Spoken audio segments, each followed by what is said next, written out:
Good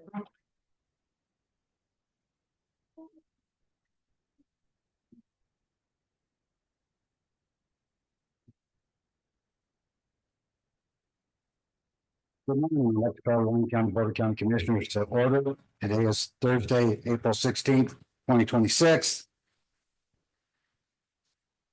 Board of County Commissioners convening as other boards. Members of the Board of County Commissioners also serve as the Liquor Board, Central Lyon Vector Control District Board, Mason Valley Mosquito Abatement District Board, Walker River Weed Control District Board, Willow Creek General Improvement District Board, the Silver Springs General Improvement District Board, and during this meeting may convene as any of these boards as indicated on this or separately posted agenda.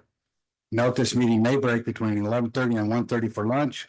All commissioners are present and in chambers. Invocation is going to be given by Mitch Forrester of New Hope Bible Fellowship, followed by the Pledge of Allegiance given by Tammy Hendricks. Let's pray together. Our Father in heaven, we acknowledge you as the creator in heaven and earth and all that is in it, and the one that has instituted government. And we thank you, Lord, for the people in this county that serve. And we pray your richest blessing upon them. For this meeting today, Lord, we call upon you for your wisdom, for your guidance, for the truth of every subject that is to be explained. We pray that the ones that are doing this will be calm and peaceful. We do pray that we will adhere to the Constitution of our United States. And Father, we do pray that all of the decisions in this county will make this county a safe, wonderful place to live for the kids and the grandkids and on and on. We pray these things in the name of Jesus, your Son. Amen. Amen.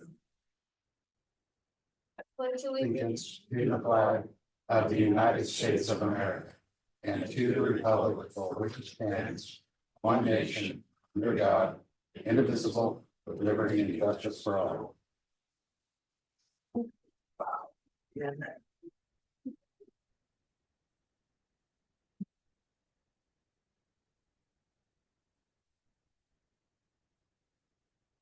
This brings us to public participation or action we take in any item until it's properly agendized. It is anticipated public participation will be held at this time, though it may be returned to at any time during the agenda. Citizens wishing to speak during public participation are asked to state their name for the record and will be limited to 3 minutes. The board will conduct public comment after discussion on each agenda action item, but before the board takes any action. Do we have any public participation? Please step forward.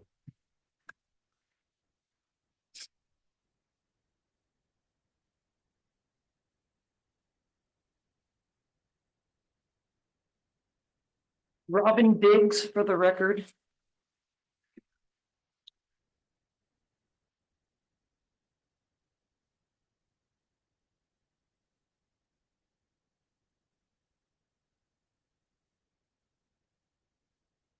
In a previous meeting, we had the opiate money coming from us. And I suggested that that money be earmarked for the jail for they all have iPads, and that classes could be done and they could get time served. They could take some kind of classes on non-Christian based that are really work for addiction, because you take responsibility immediately. The DA Steve Rye was very open to that, and Sheriff Pope is very accessible and looking into things. And yeah, I mean, so I appreciate them, and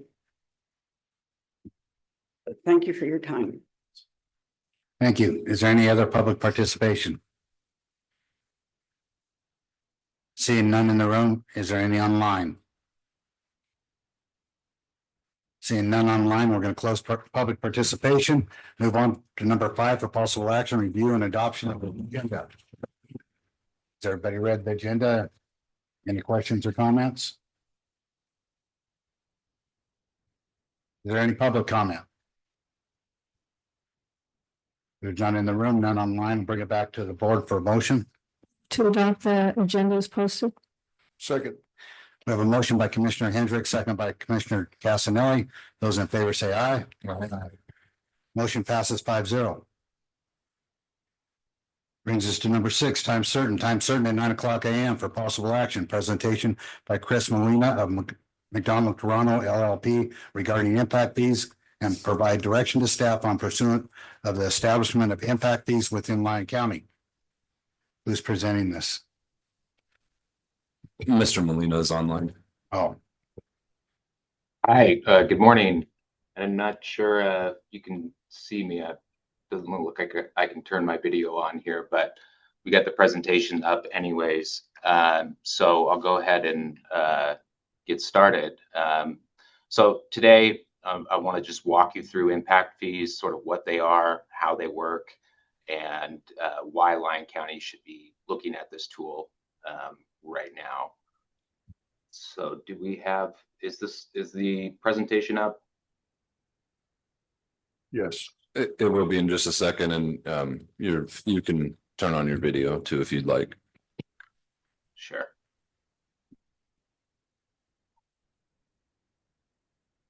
Okay, yeah, we can go to the next slide, please. All right, so I want to emphasize 3 things throughout this presentation. And, just to kind of give you the high level overview, impact fees are just about funding infrastructure that growth demands. They're about protecting the residents who are already in Lyon County. And, they represent a responsible, proven strategy for managing growth, not stopping it. So impact fees are just one of many tools that are available to generate funding for capital improvement projects. And as a county, obviously, you should be looking at all available funding options when you're planning a major capital improvements project. But today we're going to focus on impact fees because 1, the county doesn't have an impact fee program, and 2, the county needs an impact fee program. And the reason I say that will make more sense when we look at the big picture here. So can we go to the next slide, please? Perfect. So the big picture, what's the reality that you're dealing with right now? And the reality is that Lyon County is facing real growth pressure from outside the county. You've got a lot of development in Carson City, the Tahoe Regional Industrial Center, TRIC, and now tons of data center development. And that development isn't happening evenly across the county. It's concentrated in pockets, places like Dayton and Silver Springs and Fernley, and kind of closer to the areas where you're seeing people that are kind of getting priced out of the housing market in Washoe County. And if you look back, over the past 5 years, your population in Lyon County has grown about 10%. That's about the same pace that Washoe County grew over that same period. And, that kind of demonstrates that Lyon County's growth is kind of a spillover growth attributable to the housing demand outpacing housing supply in Washoe County and other nearby counties. And so, places like Fernley and Dayton and Silver Springs, they're attractive to families that are getting priced out of the housing market. And obviously, this isn't a new dynamic. Residents in Lyon County have been commuting outside for work for years to, earn higher wages and live in a more affordable community. The difference is that Lyon County has land to absorb growth, whereas Reno and other parts of Washoe County don't. So it's entirely possible in my mind that the growth in Lyon County will outpace growth in Washoe County over the next 5 to 10 years, not in absolute terms, but just kind of as a percentage of the existing population. So another factor that is putting a lot of growth pressure on Lyon County is just the availability of land for industrial development in northern Nevada. And it's my understanding that most of the land that's in TRIC that was owned by the original developer there has basically been sold off. And now you're seeing a lot of investment in big projects outside of Trick in places like Burnley and Silver Springs. And then on top of that, you have some of the largest data centers projects in the country that are planned for Lyon County. And all this is great. It means residents have opportunities to earn good wages in a more affordable housing environment without necessarily having to commute long distances every day. Next slide, please.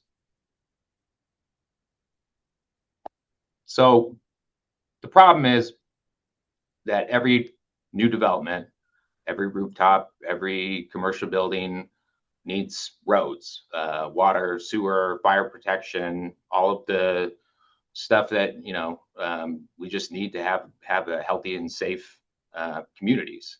And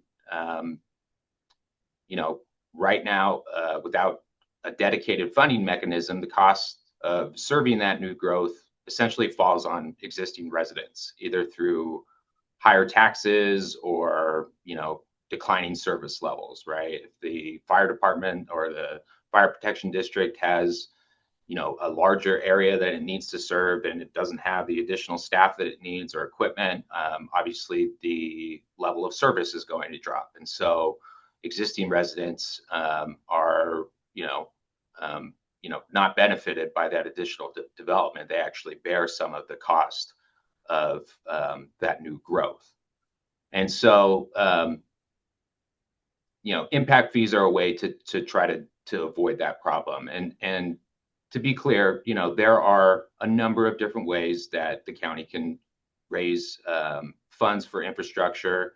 And there's also ways to require developers to put infrastructure in place and have that get repaid. And so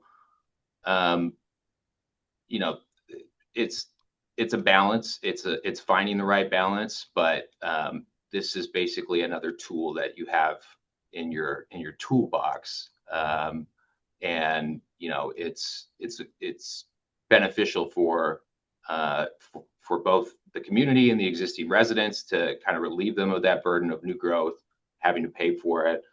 But it also, creates a certain degree of certainty for developers. They know sort of upfront what they're going to have to pay, what they're going to need to build or connect to as part of their construction project, whatever it is.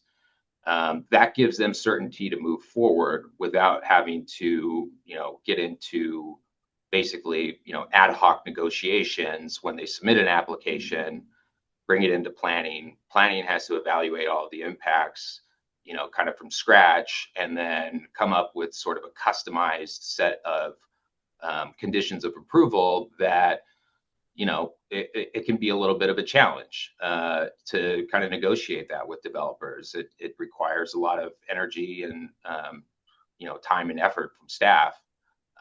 And it can slow development down. So obviously that is still going to occur.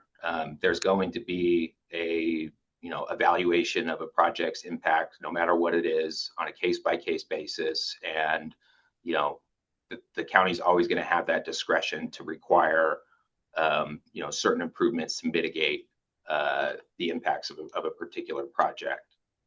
But if we go to the next slide, actually, the underlying principle that drives the whole concept here of impact fees is that growth should pay for growth, not existing taxpayers. And so, this is a way to sort of shift the burden of providing that infrastructure to developers. And it's fair because you have businesses that are moving in that have to bear the cost of the infrastructure that their development requires, not families who've been there for years. So let's go to the next slide, please. So what exactly are we talking about here? And in the most basic sense, an impact fee is a one-time charge assessed on new development. and it's used to fund capital infrastructure. So big ticket items like roads and utilities, and it applies to both residential and commercial projects. So the burden is shared across all types of new growth. And, there's a clear statutory authority in NRS Chapter 278B that is, makes these a sort of a strong program that you can initiate that's very difficult for someone to challenge, on a constitutional basis as being excessive, or overburdening development. So let's go to the next slide and talk a little bit about how impact fees are set. So the first task is you really have to figure out what the total build out scenario looks like in different communities. And what you can do is you take a zoning map, a land use map, and sort of what uses are permitted in those zones, and you basically come up with some assumptions about how much sewer, how much water, how much utilities you're going to need for the full build out condition. And so then once you have that information, then you can kind of come up with a capital improvements plan. And the capital improvements plan is going to basically identify the big projects that the county anticipates that it's going to need to support all of this new growth. And then there's a study that's done that essentially will allow you to determine how that cost gets allocated to different types of development. And so, usually the way that this is worked out is that you've got a fee schedule, and a fee schedule is going to identify all the different types of land uses, and then it's going to identify exactly what that fee is. And usually when these things are set up, there's a kind of a basic fee that's assigned to residential uses, and then there's kind of a more varied set of fees that are kind of assigned to different types of commercial and industrial land uses. So let's go to the next slide. So here's a challenge that, as I was talking about, you need to have a study, and the reason for why you need to have a study is because there's two important United States Supreme Court cases that have essentially defined what local governments can do when they approve development, what kind of conditions that they can impose on the approval of development. And so those two cases are Nolan versus California Coastal Commission. That was a 1987 case. And in that case, the Nolan family owned this bungalow on the beachfront in Ventura, and they wanted to apply to demolish it and replace it with a bigger home. And the Coastal Commission basically said that they would only approve it if the Nolans granted the public an easement through their property to access the beach. And the United States Supreme Court basically found that this was unconstitutional. You can't require someone to give up property rights as a condition of approval to use your property in a way that's otherwise permitted by law. And so the reason why it was unconstitutional, they said, is because there was no nexus between the property interests that the Nolans were being asked to give up, this easement for public beach access, and the development that they were proposing, this 3-bedroom house that they wanted to build. There was no the government couldn't articulate a reasonable relationship between what they were asking for and what the Nolans were proposing, and so that got struck down, and that established the nexus requirement. And then 7 years later, that you have this case called Dolan versus City of Tigard, and this property owner, Florence Dolan, she had a 1.6 acre parcel with a store and a gravel parking lot. And this was next to a creek that, was known to cause flooding. And she went to the city of Tigard and asked for permission to build an expansion on her store and a new parking lot. And the city of Tigard basically said, well, we're not going to approve your project unless you give us a greenway area and put in a bunch of bicycle lanes and give up some other property because you're next to the river. And the U.S. Supreme Court said that that was unconstitutional because the city of Tigard didn't do any studies to determine whether or not what they were asking for was actually proportional to that impact, right? So the city of Tigard tried to argue that, well, you're going to increase traffic, so we want you to put in these bike lanes because that's going to reduce traffic, right? Give people a different transportation method that'll take cars off the streets. Well, that's all good in concept, but they hadn't actually studied anything, to figure out how many additional cars would be put on the road by this, expansion of this store. And so basically what the Supreme Court said was that you have to have rough proportionality. It doesn't have to be perfect. You don't have to have a perfect scientific equation about how much traffic every single development adds to have a valid condition of approval, but you do have to do some work to sort of study the impact, and so that you can justify it. It has to be fair. It has to be defensible. And so one of the nice things about impact fees is that you've done this study up front to determine sort of what the proportional impacts of development are going to be based on all these land use assumptions that are based on your existing zoning maps. And so that, that puts you in a position where you've got kind of a bulletproof defense for what you're asking developers to contribute to support the growth that they're creating. Let's go to the next slide. So as I was saying before, what I have up here is an impact fee schedule. And you can see that there's, and this is actually from this Washoe County. They have an impact fee program that's actually been recognized by the federal government as being sort of a model impact fee program. And so this is their current impact fee schedule. And as you can see, there's basically a dollar amount that is associated with each type of project that you might find, and that is their anticipated contribution for new development that's going to put burdens on existing roads. They've come up with a way to require that that be paid, and so the net result of all the studies that I've been talking about is that you come up with this fee schedule, you adopt it by ordinance.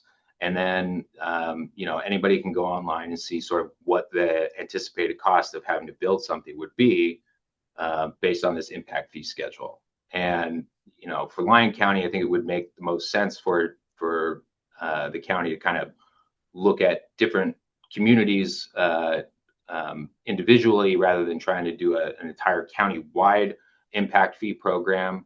I think it's going to be a lot easier to try to focus on the places where you're having a lot of growth pressure and try to focus on those areas first. But the nuts and bolts of how this gets put together is like once you've got this impact fee schedule, it's anticipated that when the development actually occurs, that they're going to come in and they're going to have to apply for permits. And so that's sort of when impact fees are typically collected, is when the developer goes in and applies for permits. That can also be sort of adjusted. You can collect these things before issuing certificates of occupancy, but it typically is usually when the developer goes and apply for permits. So and you know, kind of going back to what I was saying about the county is still going to have discretion to impose conditions of approval on individual projects based on the impacts that those projects creates. And having this impact fee program doesn't necessarily limit that discretion. It just actually makes the whole process more transparent in a way that is defensively fair, and you know, doesn't force you to kind of have to negotiate all of your conditions of approval up front before the project is applies for entitlements. So let's go to the next slide.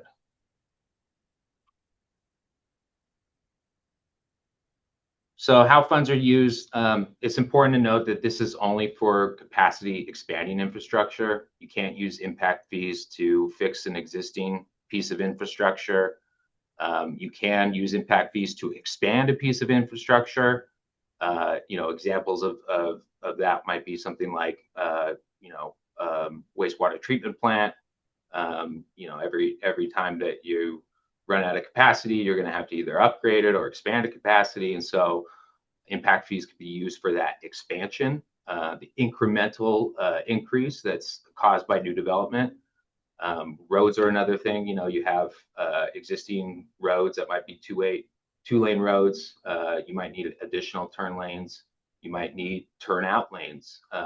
You might need traffic signals. Those are all things that you know, when you have additional growth, you need to manage that growth and the traffic burdens that come along with it. And so that's another thing that impact fees can be used for. And it's important to remember that this isn't something that finances the operations of a new infrastructure. Yes, impact fees can be used for some of the design work and engineering that's required to build a capital improvements project, but it's not something that can be used for maintenance in our operations. And that makes sense, right? Because you know, once the developers have kind of paid for their own growth, then everybody shares responsibly and pays for the benefits of that. And so you know, they're a good revenue stream and a good source of funds, but they can't be used for everything. Let's go to the next slide. So as I said before, you know,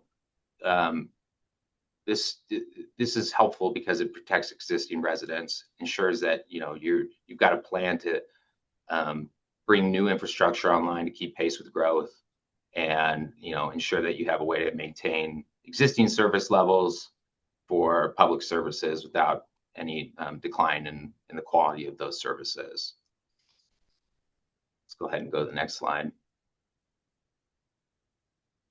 And so, you know, whatever your thoughts on all the new growth that's coming into Lyon County, some of it is going to be inevitable, and you do have a broad, you know, authority to manage growth in the county, but there are limits to what you can do to prevent growth.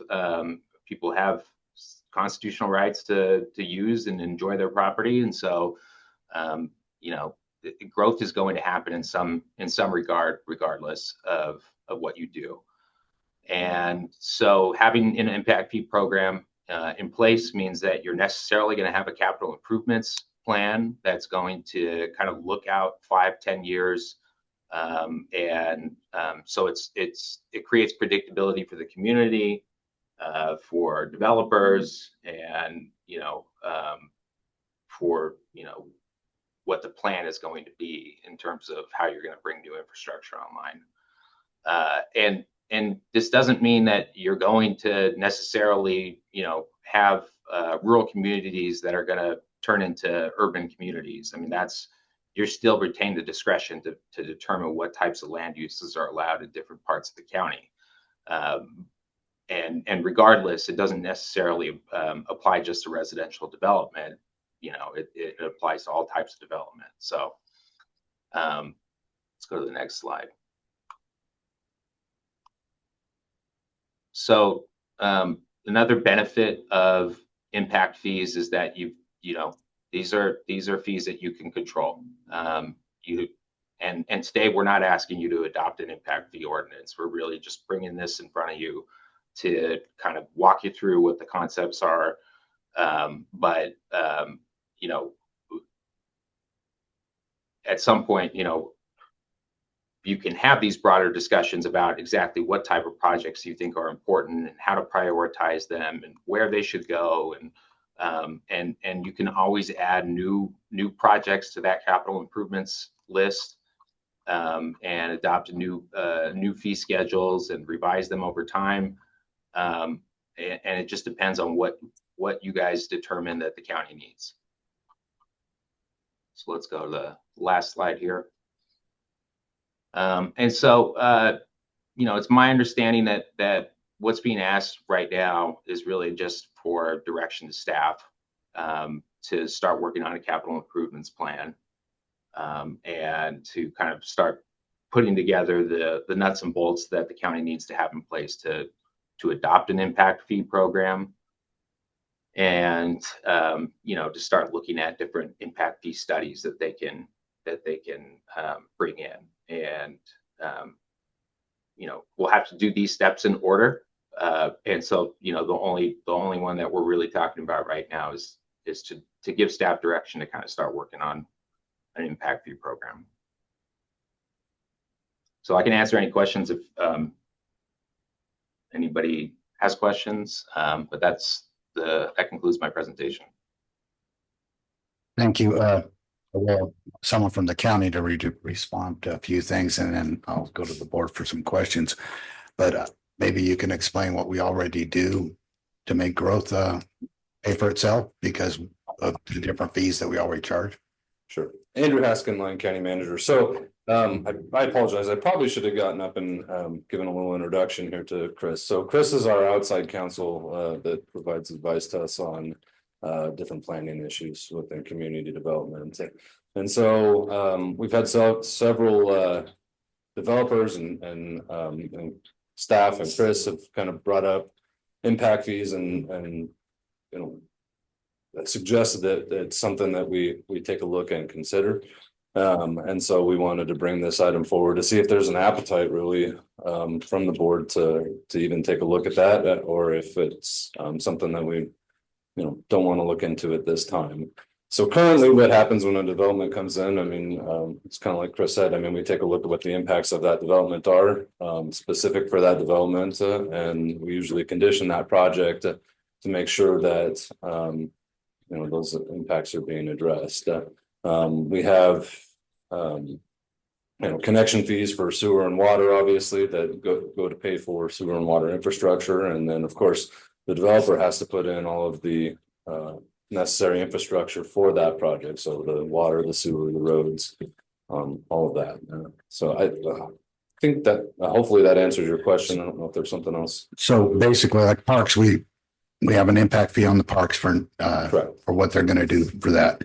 Water, sewer, we have connection fees that should be regulated through each water district, so that should be in that fee schedule to basically be this impact fee. So construction is paying for itself. It should be. If not, we should look at raising those fees, right? Well, I think are you talking connection fees or the park construction tax? That no, two different things. Okay. Park construction tax is one set thing in NRS. But water fees for like connection, like Silver Springs Mutual Water Company, we look at our rates and see what we need to raise to keep things flowing. So we check how much money we need to basically charge. Yeah, absolutely. So for water and sewer and things like that, we would absolutely do a study on that and make sure that we're charging appropriate connection fees. For the park construction tax, the road construction tax, I believe those are set by NRS. The board can do less than what NRS says, but can't do more. I think we're at the cap on it. So another thing that was brought up about doing like roads, we require them to pave the whole road. So that's basically we're not getting any fee because they're doing anything else. So you'd be talking about trying to raise fees for a connection from that road to another road possibly?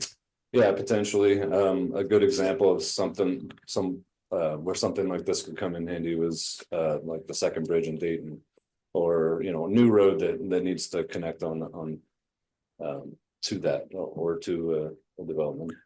Right, so that would be an impact fee offsite of their, where they're Mhm. required. Which I can see the roads as far as impact fee on that, and I don't, maybe we should consider doing that. Most of our lights and that kind of thing are all on highways. I don't know about any other lights that exist in Lyon County that aren't on a highway.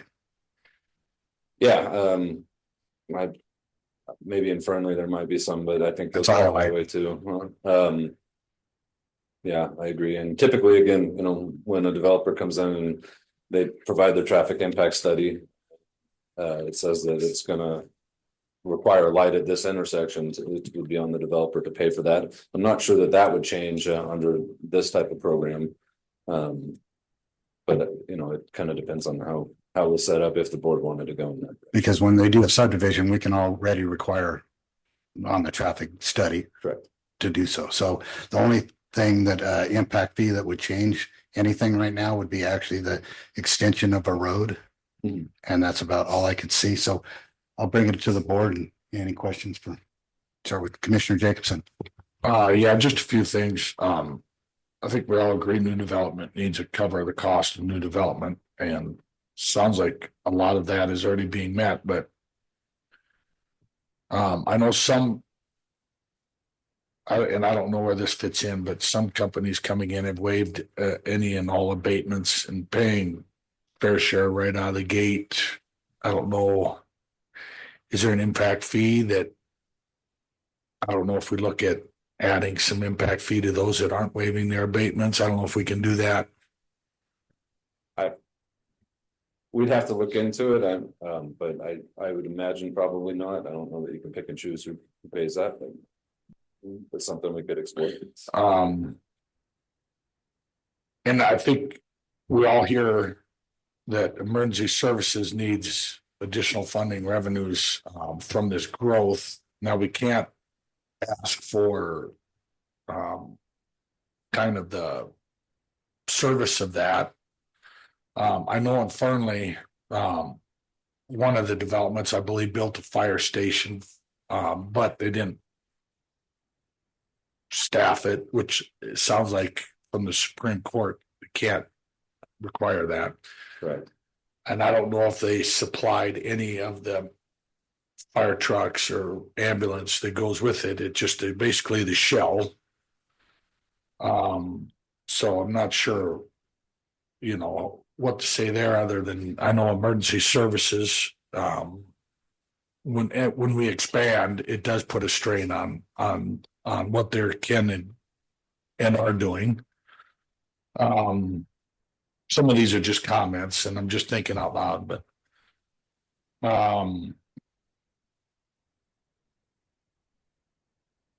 so if we did move towards impact fees, projects that are approved, I'm assuming would be grandfathered in to not paying those. I'd probably defer to Chris on that. It depends on when the impact fee, I think, would be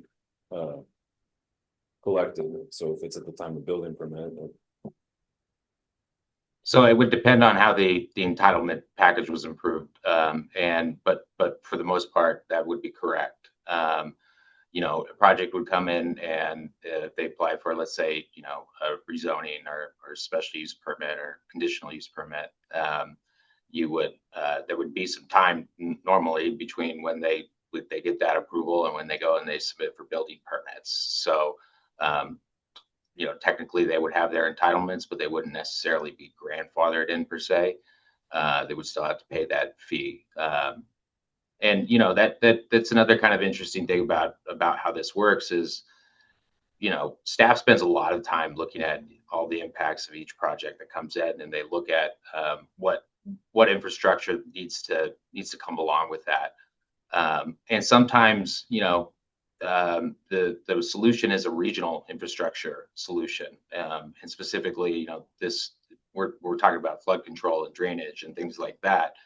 you know, you want to have a sort of a regional infrastructure there as opposed to having, you know, just limited, you know, on-site detention or things like that. And so the impact fees provide a way to kind of, you know, move a project forward without having a single developer that has to pay for the whole thing. And then the county has to negotiate a reimbursement agreement. And so those are some of the challenges that you face right now without impact fees. And then where was that? You gave a table. Where was that again? I didn't Yeah. write. That was the Washoe County Regional Transportation Commission. They have their impact fee program for, it's basically, you know, countywide. And they've been recognized by the Federal Highway Administration as being sort of a model program for the entire country. Did you say Washoe County? Correct. Okay.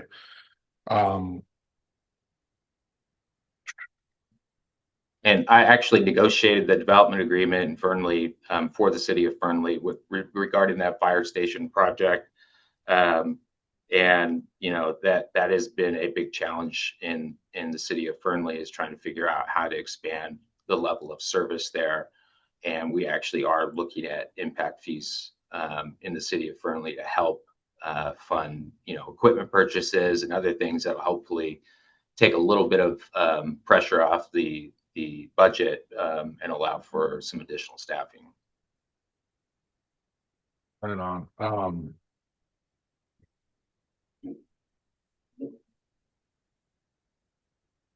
I might come back. Yeah, that's fine. Go ahead. Mr. Hendricks. I'd like to know what your opinion is, if you think this is more or less beneficial than what we're doing already. And I know you and I have already talked about starting to implement community benefit agreements, because those can actually pay for wages, and I think we should be doing more of that. I see both sides of this one. I hate to not give you a non-answer, but I see benefits and drawbacks. The drawback that I could see is that as Mr. Molina was stating, you need that piece of regional infrastructure, and if you don't have the funds to build it yet, but the project is ready to move forward, you could have impacts that we don't have a way to address, right? That's not to say that it couldn't be dealt with as we do now with the conditions of approval, but that could be an issue where now you've got projects that are moving forward in the development process, but you don't have any way to build the bridge or to build the drainage infrastructure. So then you would be taking a look at bonding, which is something that typically we don't do just because of the interest costs. So could we choose to do this and still have the flexibility to handle portions through conditions like we do now?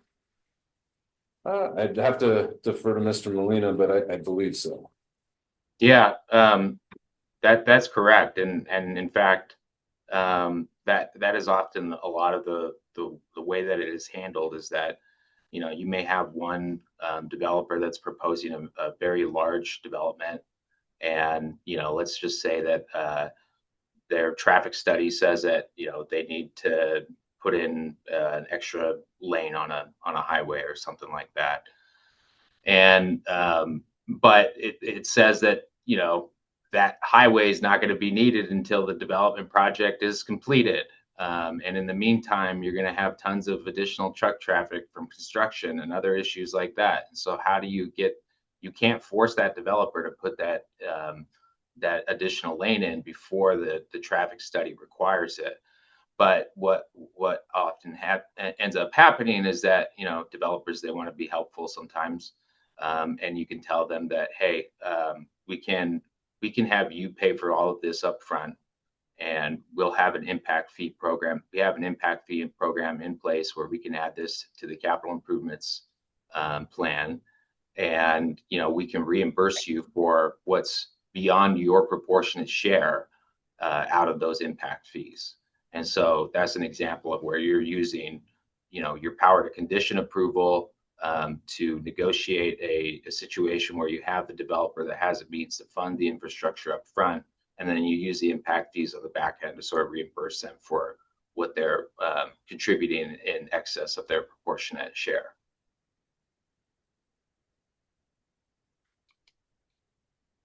Commissioner Cassidy. Thank you, Chair. Yeah, a couple questions and comments, really. I agree with Commissioner Hendricks. We would, if we were to implement something like this, we really need to take a look at what we already have, because I think some of these fees might be redundant if we just blanket implemented this, and would we be looking at county fees, impact fees within city limits, like city of Fernley, city of Yerington, or that's outside?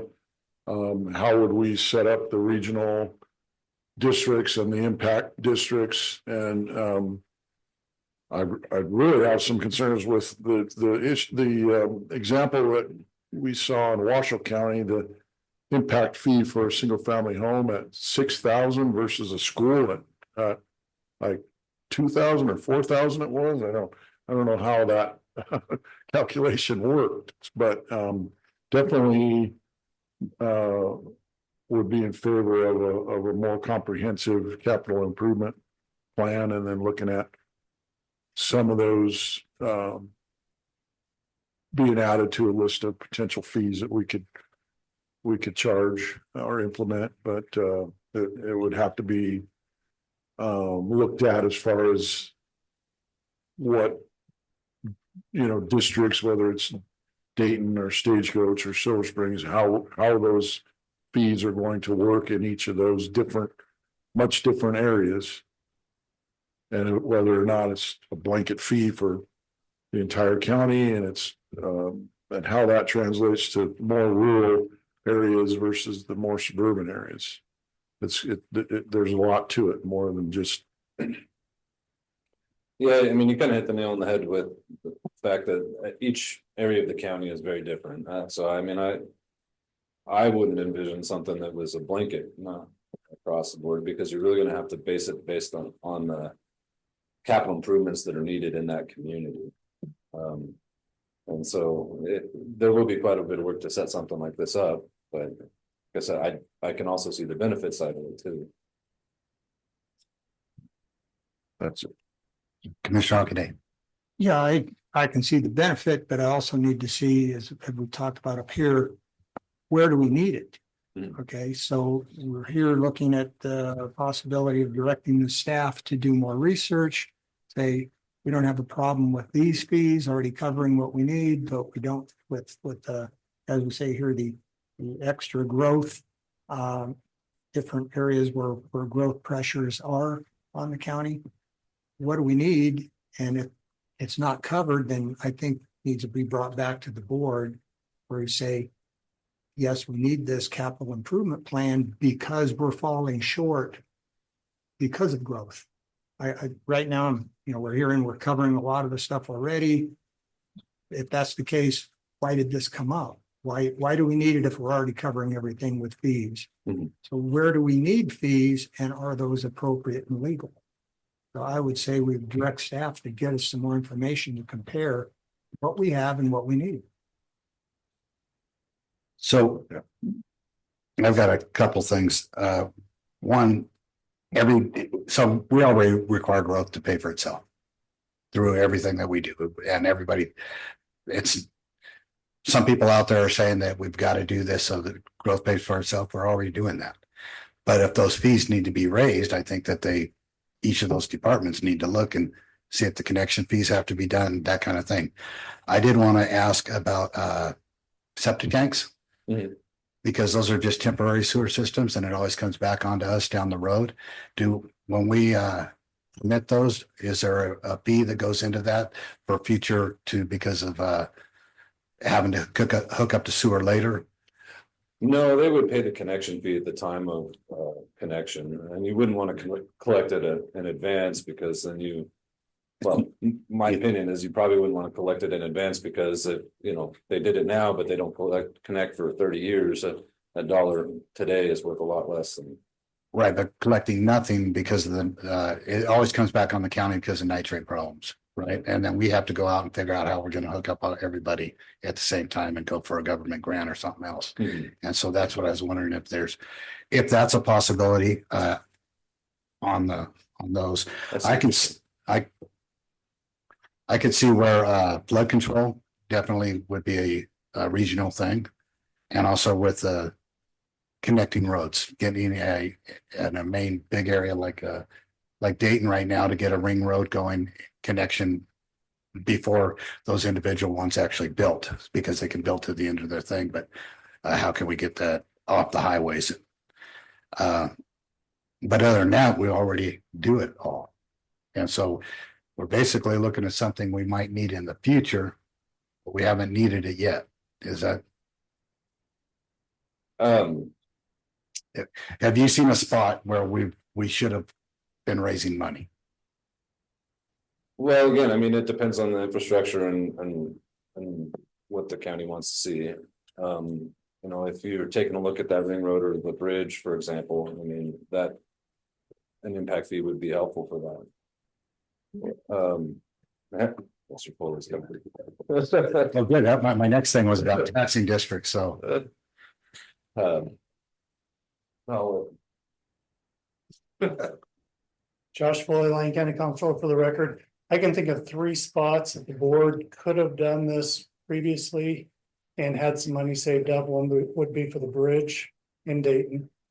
One would be for actual parks. Right now, the park construction tax doesn't come close to covering the parks that you would see other entities doing. And then the third would be, as you brought up, the drainage in the different areas of the county. So those are 3 areas that I can see right now where we have needs to spend money that we haven't collected cash from developers for that. And I could probably add another one in there too, is buildings, you know, because it's a community effort. So like when we're building the big building there in Dayton, instead of going and putting all the Pelt money, we could have done everything from Dayton as impact fees, because we didn't need a building until people moved in. So I could see the benefit of it. It's just that we paid for it all so far. And I think this is for the future. We probably need to look into it. Commissioner Jacobson. Well, thank you, Chair. So Mr. Foley, those are the areas where we could use the money, but with the impact fees, what would that look like? Where would we be taking those from? So the challenge on where are we taking the money to pay for those now, or where would we be getting? How would you work that into an impact fee schedule that would delineate, oh, this is exactly where this money's going, and these are the places that we're going to charge this. Mm-hmm. So that's part of what Mr. Molina was saying about doing a citizen group and and having staff as part of that, and coming up with a master plan saying, we're taking a look at the different communities. These are, as they develop, these are the things that we need. We need arterial roads. That was one that we haven't really addressed because the developers have been kind of building some of those as they go. But we need arterial roads. We need regional parks. And we would plan those in certain areas and say, okay, now based on that, this is how much we're going to have to allocate per lot when a developer builds a house or commercial, or whatever the case may be, and figure out how we do that. That's the methodology that you would do. The challenge and the reason why, when I first started, they actually went through that process, came up to the Board of County Commissioners, looked at the plan, the connection fees, and said, no, I don't think so. We don't want to discourage developers from building, because it is valuable to have growth. And so we've never implemented those, but that is how you would do it. The challenge is when the developers come in and sit down and say, we can't afford to do this, you're going to stop all growth in Lyon County if you do that. That's a dynamic where you have a challenge. And I also how much we're going to separate it out, because if we only have so much, say, water or something, or resource to can only build so many houses, then you'd go by how many houses and diversify it out, you know, divide it out. But that doesn't mean all those houses are getting built. So how do you come up with that exact number? And it'll never be right. We just do as best we can to get to it. I had a question about it was brought up about EMS and schools.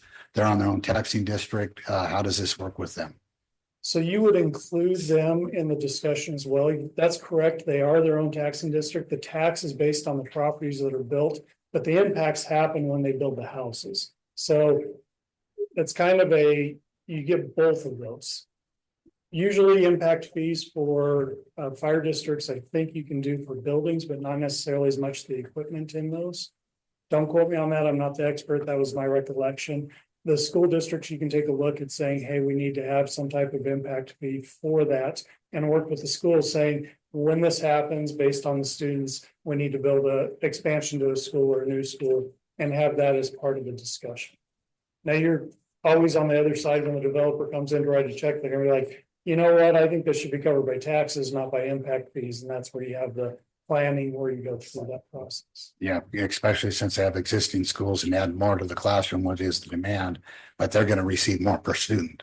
So how's that work out? So there's a lot into that. There is, and usually what you look at is you're just looking at the capital, not the operating. The taxes should be covering the operating, the impact fees should be covering the capital building and those type of things as you go. And so that's a theory. You come up with a plan, working with all the partners together, and then you just have to see if that's something that's appetite that the board is willing to look at putting those fees in.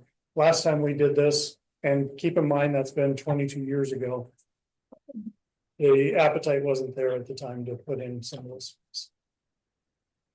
Commissioner Hendricks. So have we, in your opinion, have we missed out on funding by not having this in place? Absolutely. Yeah.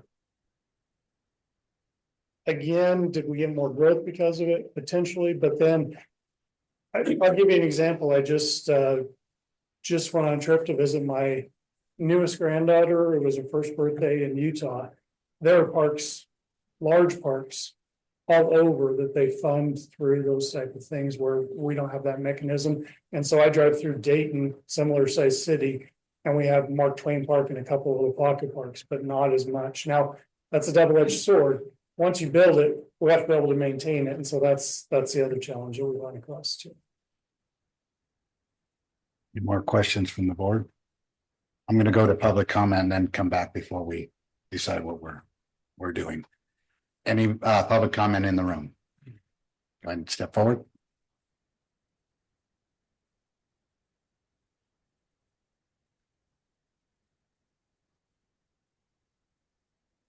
Robin Biggs for the record. As I've stated respectfully before,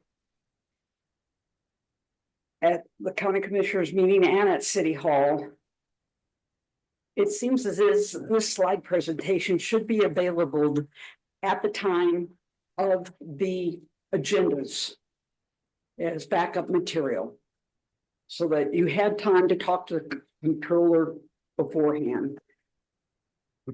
In everybody's best interest, it's about time management. And I've got places to see and people to do, and this is sort of disappointing that this drags out for hours and hours. Thank you. Any other public comment in the room? Seeing none in the room, we'll take it online. Mr. Jones. Unmute. Yeah, I want to thank Chris for the presentation. It was very good. My concern is I'm looking at the fee charts, and it seems like we're penalizing the tax generating businesses more than others. I mean, we're taxing retail, casinos, commercial, and one that really surprised me is medical offices. Why we're taxing them so heavily when we could use them dearly out here. So I think the fee structure just seems to penalize those that want to give us money. Maybe that's just my opinion, but that's all I got. Thank you. Any more online before I close public comment?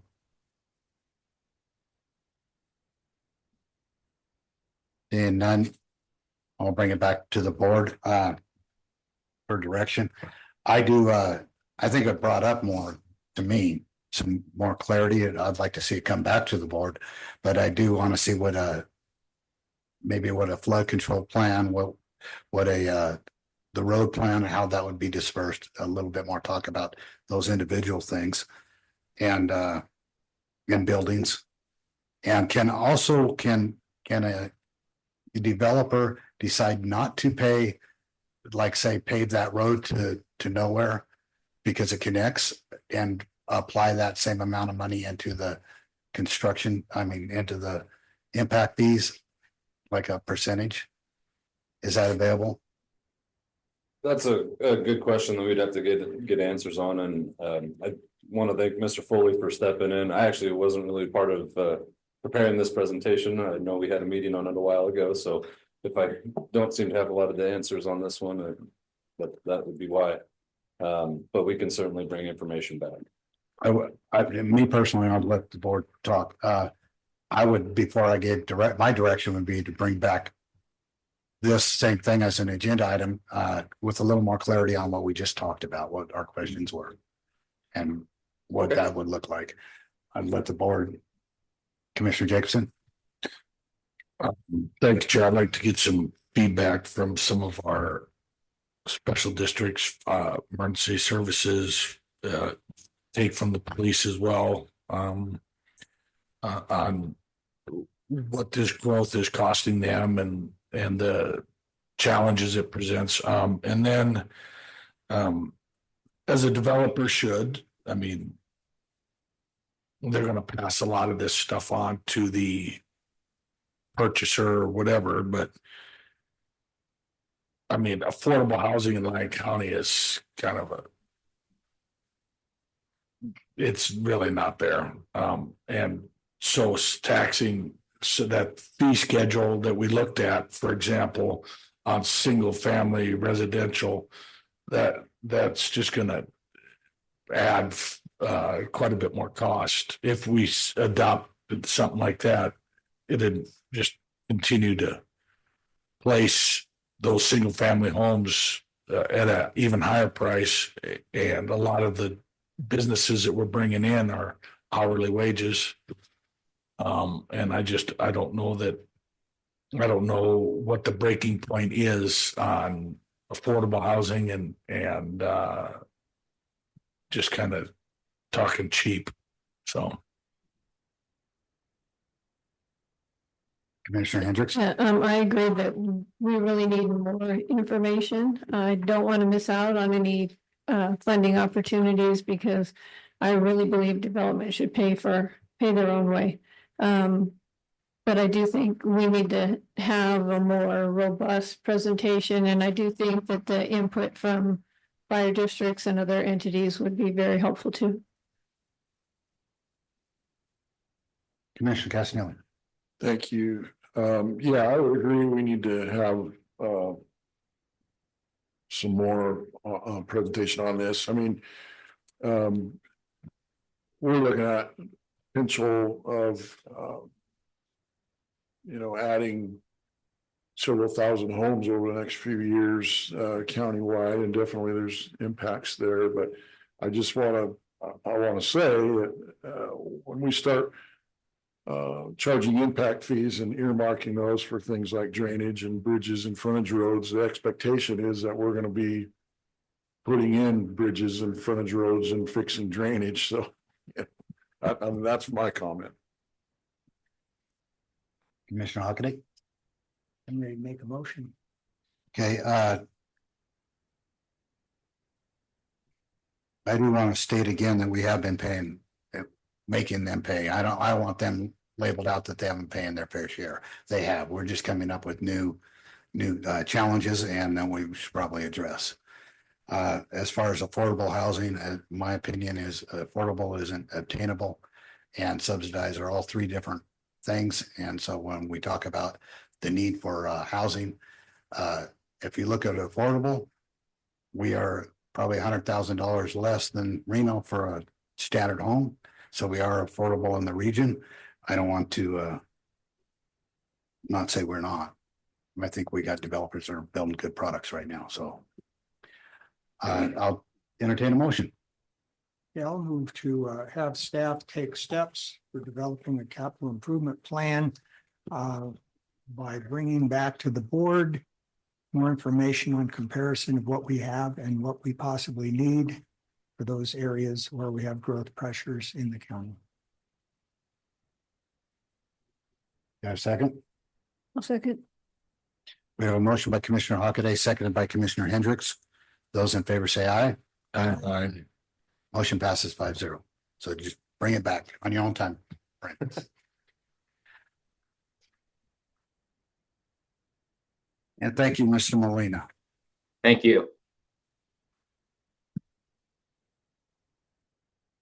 Okay, we're going to move on to another time certain for presentation only. Presentation by Dan Stuckey and Ian Mahaffey of Loomis Incorporated on the final North Dayton benefit cost analysis, including evaluation and prioritization of North Dayton area drainage master plan projects based on economic feasibility.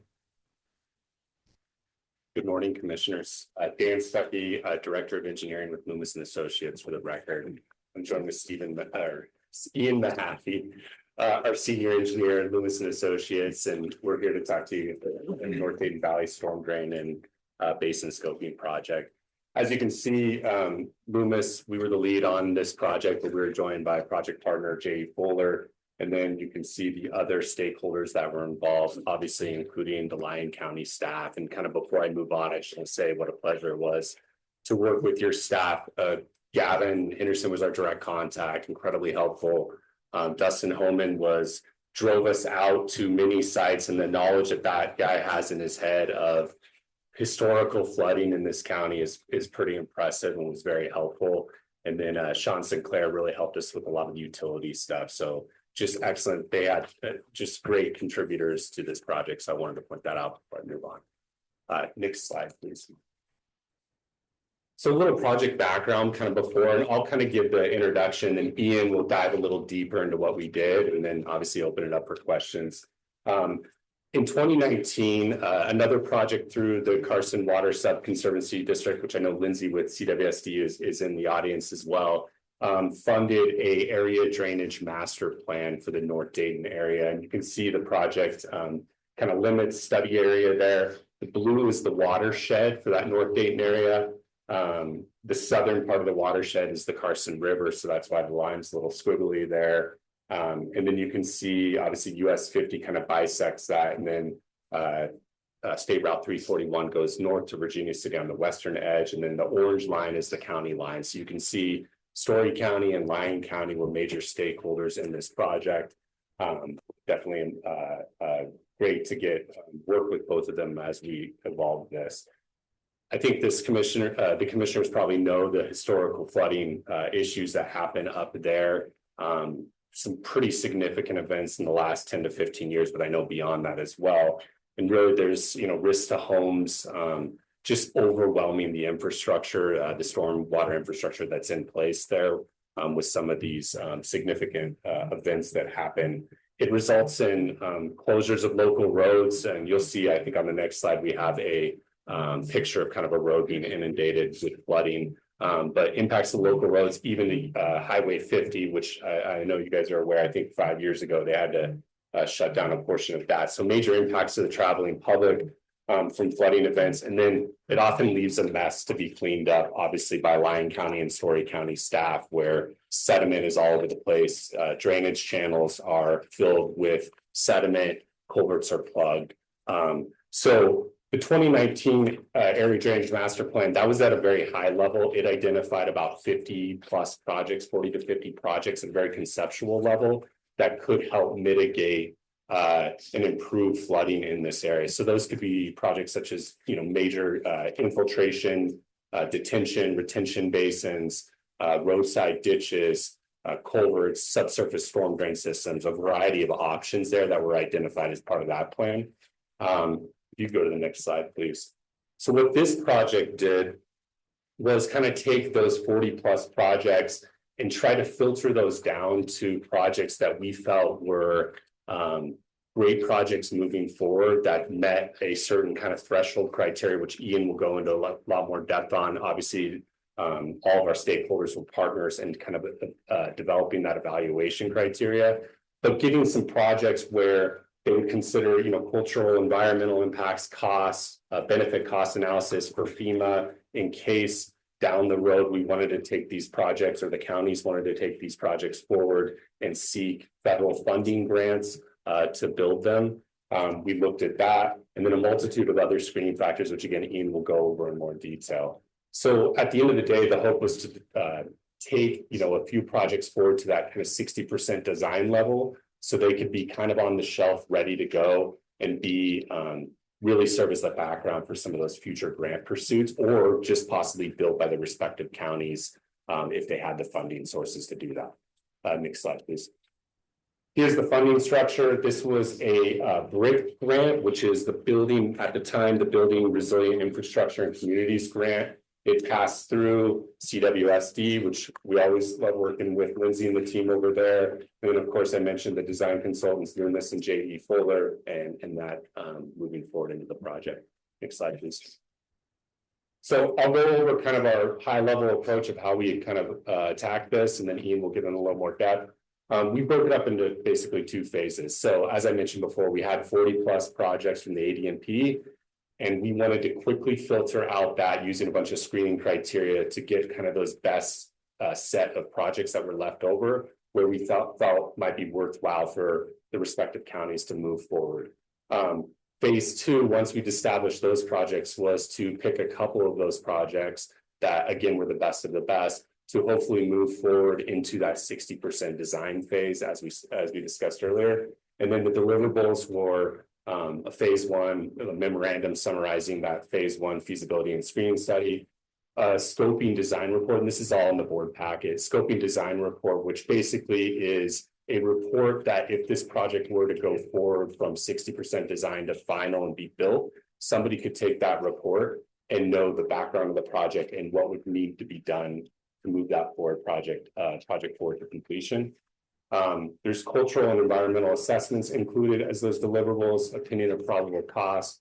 I mentioned the 60% design plans. And then, of course, we're giving the presentation to the stakeholders today. And I know Lindsay and the CWST team are doing, if they haven't already done so, they're going to be giving a presentation to the CWST board as well.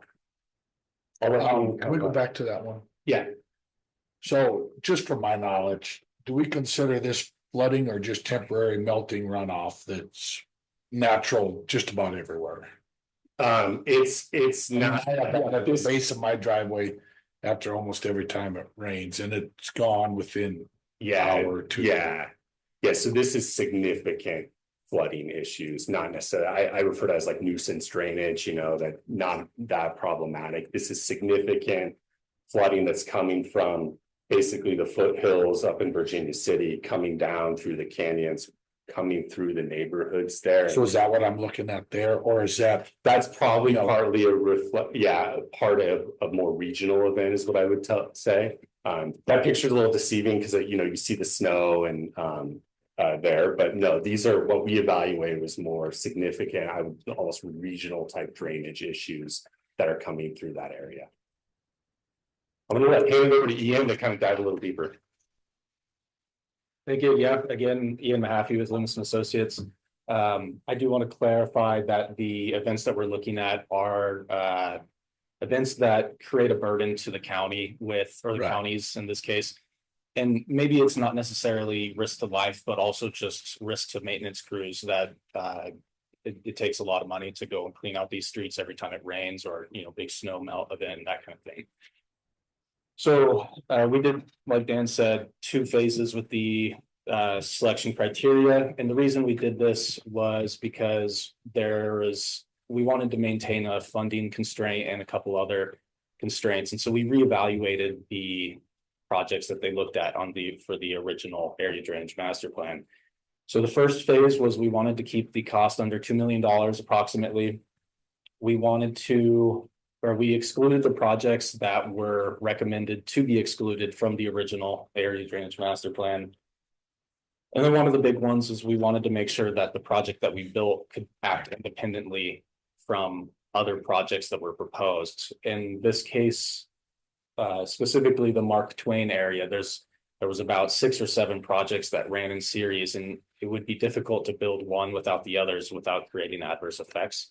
And so we wanted to make sure that we could just build one, it would provide the benefits, and we weren't creating problems downstream.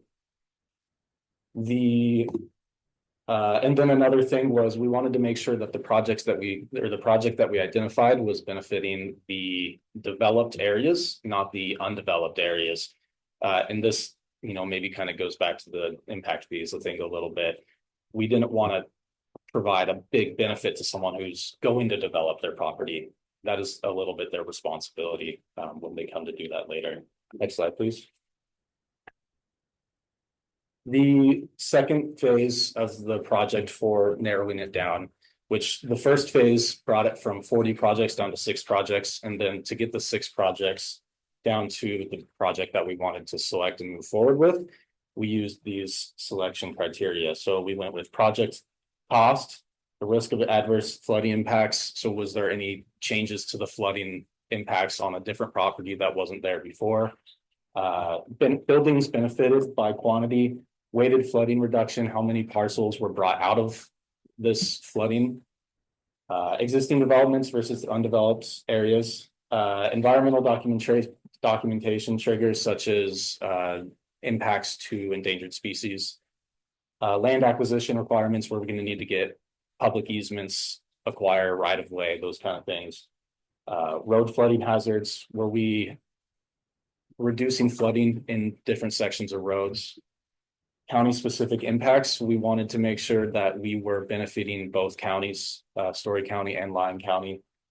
Potential grant matches available. In this case, we were looking at what work had Lyon County or Story County done that we could use to supplement the grant funding opportunities. And then also operation and maintenance costs. How much is it going to cost over the next 40 years to maintain this project? Next slide, please. So initially, we came up with the selection, kind of came down to this prospector basin. As we got into design, there was a couple things that came up. But first, the flooding reduction was great. It functioned well by itself. It has future scalability to be able to tie it into downstream culverts or storm drain or channels that would additionally help the flooding. And then it also benefited both counties, Story County and Lyon County. As we got into the design, working with Lyon County and Story County, we came into a couple things that wasn't ideal. So that is a private parcel that it sits on, so there would have to be some property acquisition, which was less favorable. And then we did look at moving it to the north, bringing it into a public area, but the costs associated with that became more of a problem than it was to build. And so this started to come into budget concerns, and we decided, again, with coordination with Lyon County and Story County, to go to the next best project, which was the Grosh and Rose Teak culverts. Yes, here. So this is where we ended up with, and we moved the design forward to the 60%. This project worked really well because it's simple, it's standalone, it does reduce flooding in the area, it has little to no land acquisition, easement acquisition, and there was little to no adverse effects to adjacent properties. Some of the things that made it not ideal from the initial screening was it doesn't have the cross-county benefits, so it is solely in Lyon County and doesn't supplement or doesn't help out Story County. And then there are only maybe 20 or so properties that are benefited by it, but it does provide a benefit regardless. So next slide, please. So with this project, the original area drainage master plan model that was produced was updated. J.E. Fuller was the consulting firm that led this effort. So they went with a newer version of the software they were using. They added some stability factors, and then they incorporated a couple of the projects that Lyon County had been working on over the years, which was the Rainbow Road channel improvements was incorporated. The V&T Way at grade crossing near the center of the study area was updated. And then with this project, the proposed Grosh and Rose Peak design was incorporated to show the benefits of the project. Next slide, please. So the civil design, it ended up being a couple sets of dual 42-inch RCP culverts, 870 linear feet of channel improvements, head walls that are associated with the culverts, and then a couple utility crossings and roadway patching. Next slide, please. So here's a little bit of the design that's associated. So we're pulling a channel from the western side of the channel of the area across Brosh and Rose Peak roads, and then adding culverts, maybe adjusting some utility crossings, and then we're discharging it downstream of the subdivision area. And again, the benefit of this project is that there's minimal property acquisition required, so we don't have to go to any private landowners and ask for any property. Next slide, please. Two things were also conducted with this was the environmental assessment. They determined that the area was not to be considered waters of the US or WOTUS. The creek that we are adding improvements to is ephemeral and therefore not considered waters of the US. These sources were from US Fish and Wildlife, NRCS, and the SEI Net data portal. Next slide. And then the second one was the cultural assessment. And what was beneficial about this project was there was no endangered species or effects to, let's say, the migration patterns of mule deer or something. Next slide, please. So that brings us to the benefit cost ratio, which is kind of one of the last parts that came with this project. And CWSD, Lindsay helped us with this portion of the project. And what is required to meet the federal funding threshold is you need a benefit cost ratio over 1, which means the benefits of the project over its lifespan outweigh the costs of it. In this case, we did not quite meet the BCA requirement. However, and I guess I should go through the construction costs take into account mobilization, demobilization, materials, labor, traffic control, and erosion control. The O&M costs over the years include maintenance, yearly cleaning, concrete repair, concrete flushing, excavation and channel, and then the annual benefits are building damages, replacement of structures, replacement of contents, human displacement, and then ecosystem services. Even though we didn't hit the BCA with this, there are a lot of benefits to the project.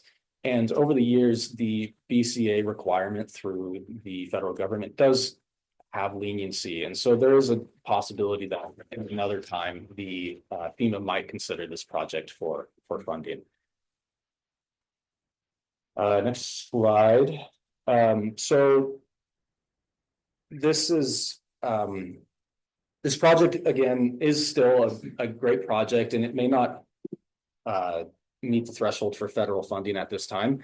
But just like the Prospector Basins, Story County is moving forward with just doing design with Prospector Basins and do plan on implementing that at some point in the future. And I think that Lyon County can also do that as well with this project. If this project is coupled with surrounding improvements, as is like a road rehab project or utility improvements, that cost can be brought down by coupling it with those projects. And so it is something that can be very beneficial to the county.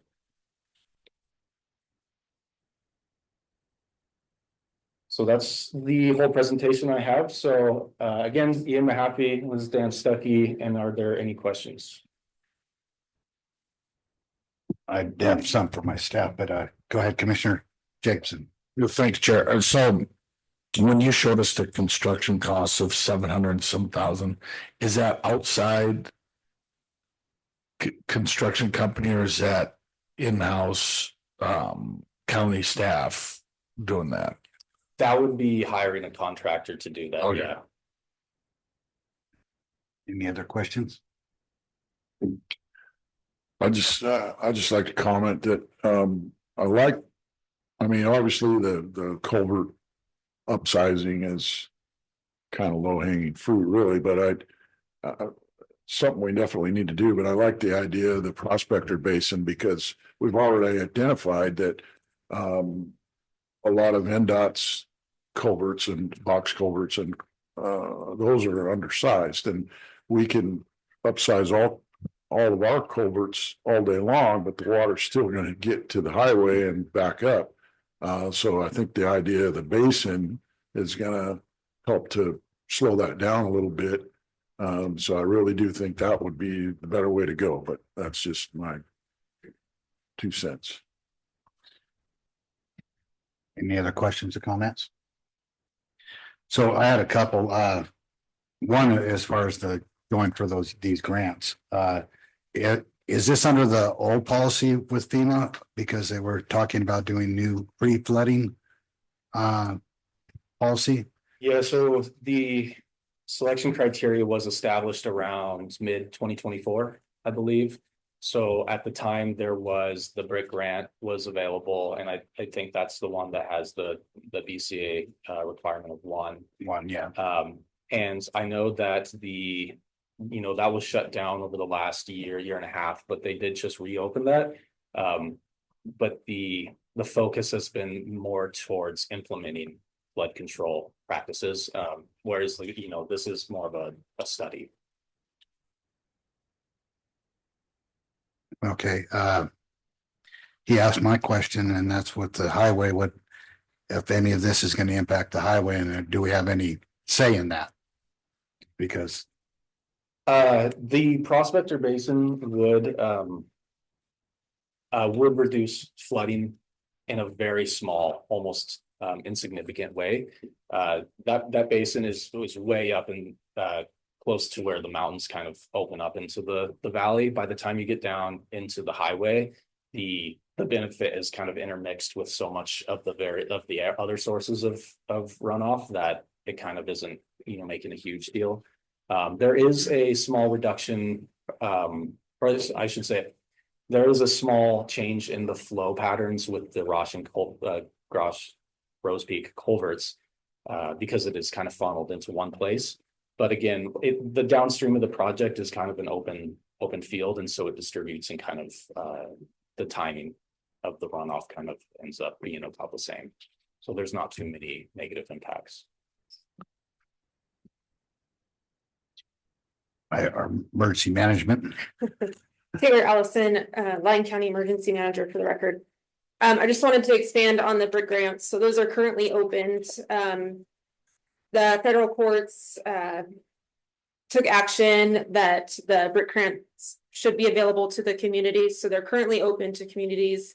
There is a state set aside, which is usually around $2 to $3 million for smaller projects, but they still require that benefit cost analysis. Some smaller projects, or if you can prove a vulnerable or disparate economic community, there's some workarounds there where the feds will provide technical assistance, but it remains a challenge for us. The other challenge with these grants is that they do have match requirements between 20 and 25%. So be weighing the risks of the associated damages and costs versus the improvements and the prevention that would have in our community. So thanks for putting that together. And I will say some of these improvements that all of our roads and utilities folks have put together, we saw during the summer flash floods made a big difference, and it was bottlenecked there at the highway and the undersized drainages. These drainages that we do have control over, and the prevention measures that were taken made a big impact, and it backed up there at the highway. So we need to be working with state as well on their infrastructure and how they can upsize those drainages. So thanks. Yeah. I do want to add also, with several of these area drainage master plans, some of the projects that are identified, I don't remember exactly if this one does or not, but we do identify bottlenecks with the NDOT owned highways. I know for the Stagecoach one that was done a year or 2 years ago, several NDOT culverts were proposed to be upgraded to pass those flows more efficiently. We've proposed them, but they're not in agreement, right? So there's.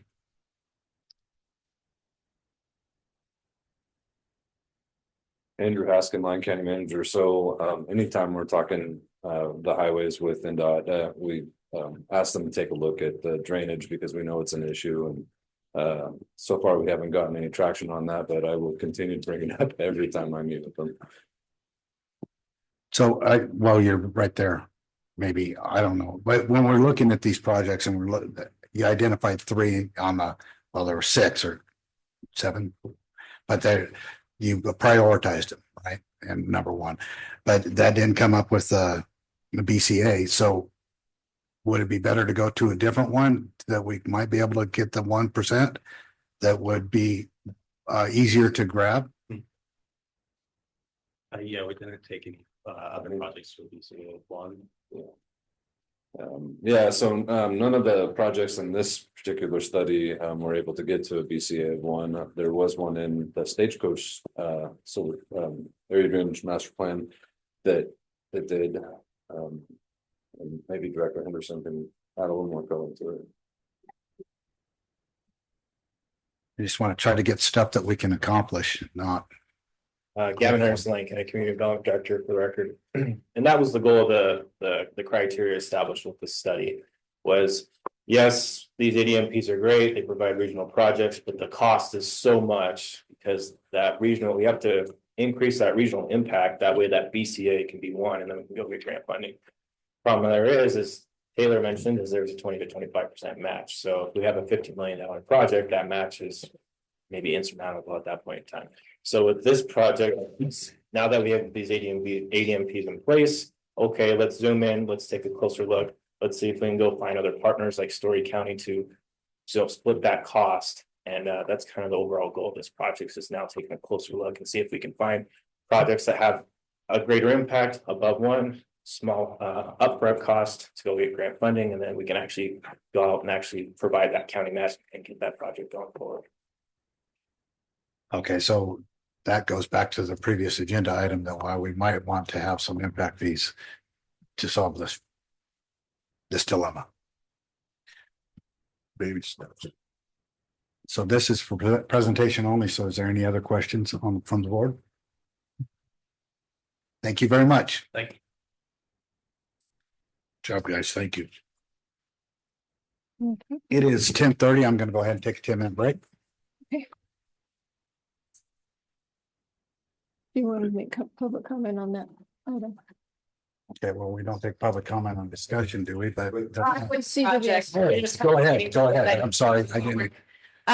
Lindsay Budia for the record. I worked really closely with Loomis Associates and your county staff, Gavin Henderson, to create this scoping and design report. One of the efforts, and it kind of got baked into the design of this specific grant, was that CWSD was trained on how to do BCAs in the future to help regional grants in general, just to see, because of that insurmountable $50 million for those detention basins, that maybe we could assess internally for the whole entire watershed projects that could pass a BCA in the future.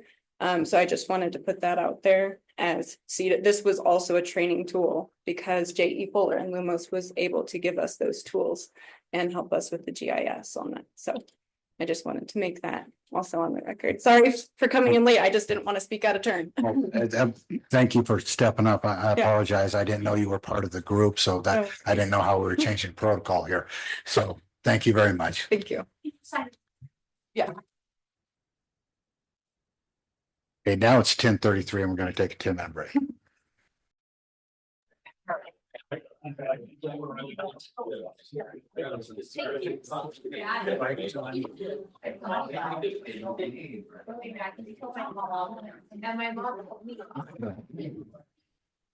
we're going to bring us back to order.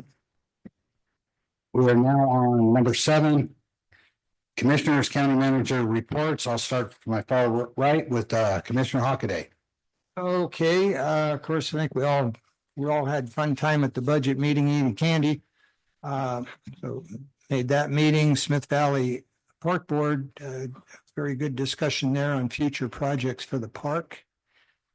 Also wanted to thank Bert Bryan from Walker River Irrigation District and Dustin Holman from our road department for meeting with me up at Hoy Canyon Road, discussing water flow and flooding issues on that road whenever we have a really good gully washer coming down there.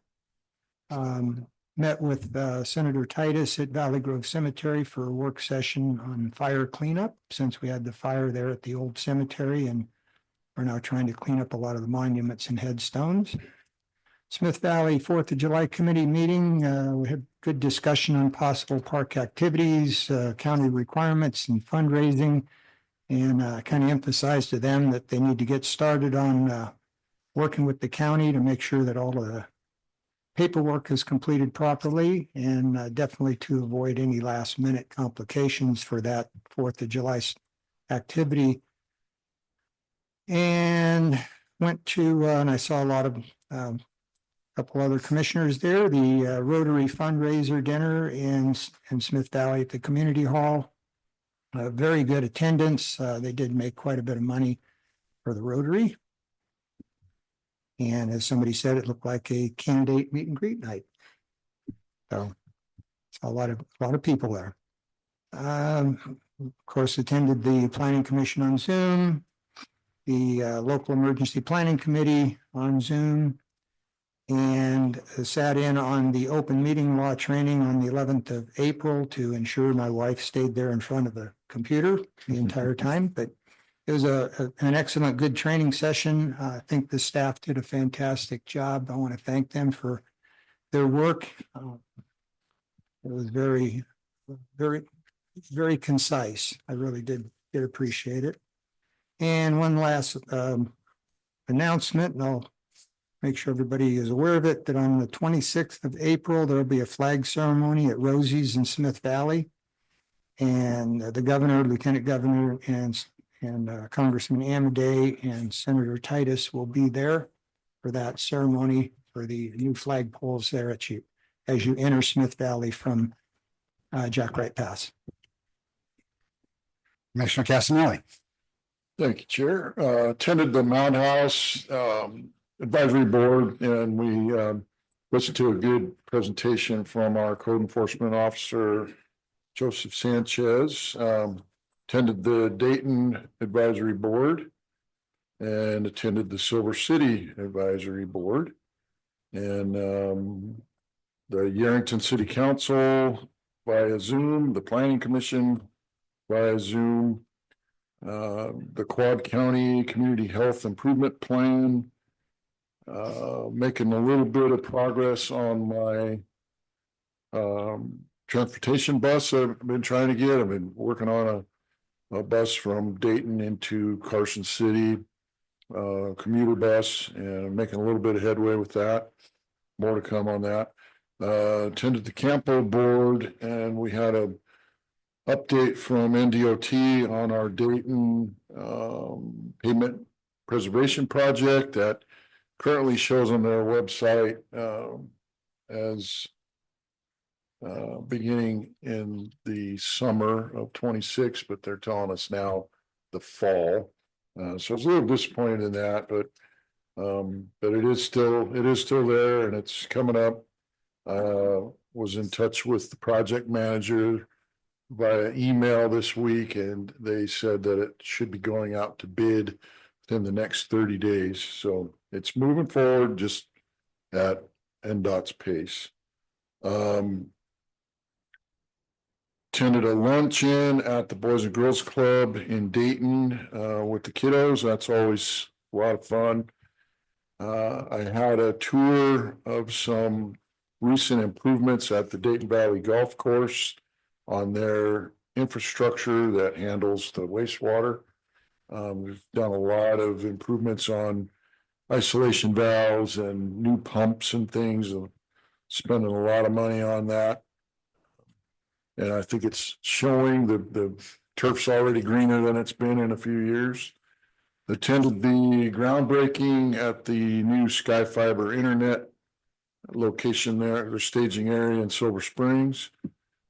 Attended a ribbon cutting for the new Stone and Skillet restaurant in Dayton. It's located inside the Odeon. Attended a meeting of the executive board at the NNDA, and attended a meeting with the Nevada Builders leadership. And I spoke at the Fernley Builders Association and had a nice conversation with Mayor McIntyre over there. That's it. Thank you. Commissioner Hendricks. I attended the Silver Springs Advisory Board. I attended a candidates night put on by Silver Stage High School. Silver Stage High School. And the students, they come up with all the questions and they mediate that. And it's always a really nice event, and it's good to see young people involved in the process. I attended the Dayton Advisory Board, 2 meetings of the Rural Energy Academy, and I continue to get a lot of really good information from that training that can be shared with staff. Attended the NACO Public Land Steering Committee. I also attended the groundbreaking ceremony in Silver Springs for Sky Fiber. They've been putting on hiring events, and they're making a huge effort to hire locally, which is good to see. Also attended the Smith Valley Rotary Dinner. Attended the Planning Commission by Zoom, and last night I attended the Carson Water Subconservancy District meeting. Commissioner Jacobson. Thank you, Chair. We're at Osborne Lane, and the road work being done towards the solar fields there in North Mineral County. Attended Healthy Communities Coalition meeting in Silver Springs. I want to thank Ms. Holmes and her crew for putting that on. 2 things came up out of that. I don't see Doug here today, but got a couple things that came about, but that was very well attended. Attended the budget meeting. Thanks to Josh and all his staff for having that very well prepared, and as usual. We had a groundbreaking for the ELC $4 million facility, and for the Boys and Girls Club there. That'll have a huge impact on some of our early learners in North Lyon County. Attended an IRS presentation that I thought was very interesting. At a college career fair at Furman High School. I want to thank especially the Lyon County Sheriff's Office for being there. They had a great turnout. It's good to have Officer Lee back in the house. So he's always a hoot to chat with. He's a good man. And the others, of course, but attended city council meeting last night. Had a Boys and Girls Club meeting. And then I just want to give my heartfelt condolences to Richard Hickox, the Churchill County Sheriff who passed away, to his family, friends, and their sheriff department as they try and move forward from that. So that's all I have. Thank you. I too want to give my condolences to Richard Hickok's family, and hope they can move on. I attended the NACO sponsored Rural Energy Academy, and some of those comments at that we'll bring to staff. I think maybe we should have something to help Fernley out a little bit, because I think they're going against the same thing as far as data centers, and maybe bring some information to them because of what they brought up last night in their meeting. I attended the Silver Stage High School Candidates Night, and that's great event put on by the kids. Attended the Silver Springs Advisory Board, attended the Planning Commission, attended the Fernley City Council, and I attended the Sky Fiber groundbreaking and also the Rotary fundraiser in Wellington. And now we'll move on to the county manager.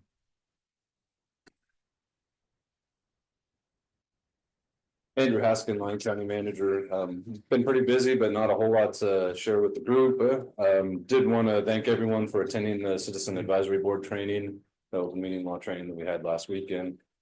We had really good attendance, and I really want to thank staff for their presentations. Martha, Gavin, and District Attorney Rye.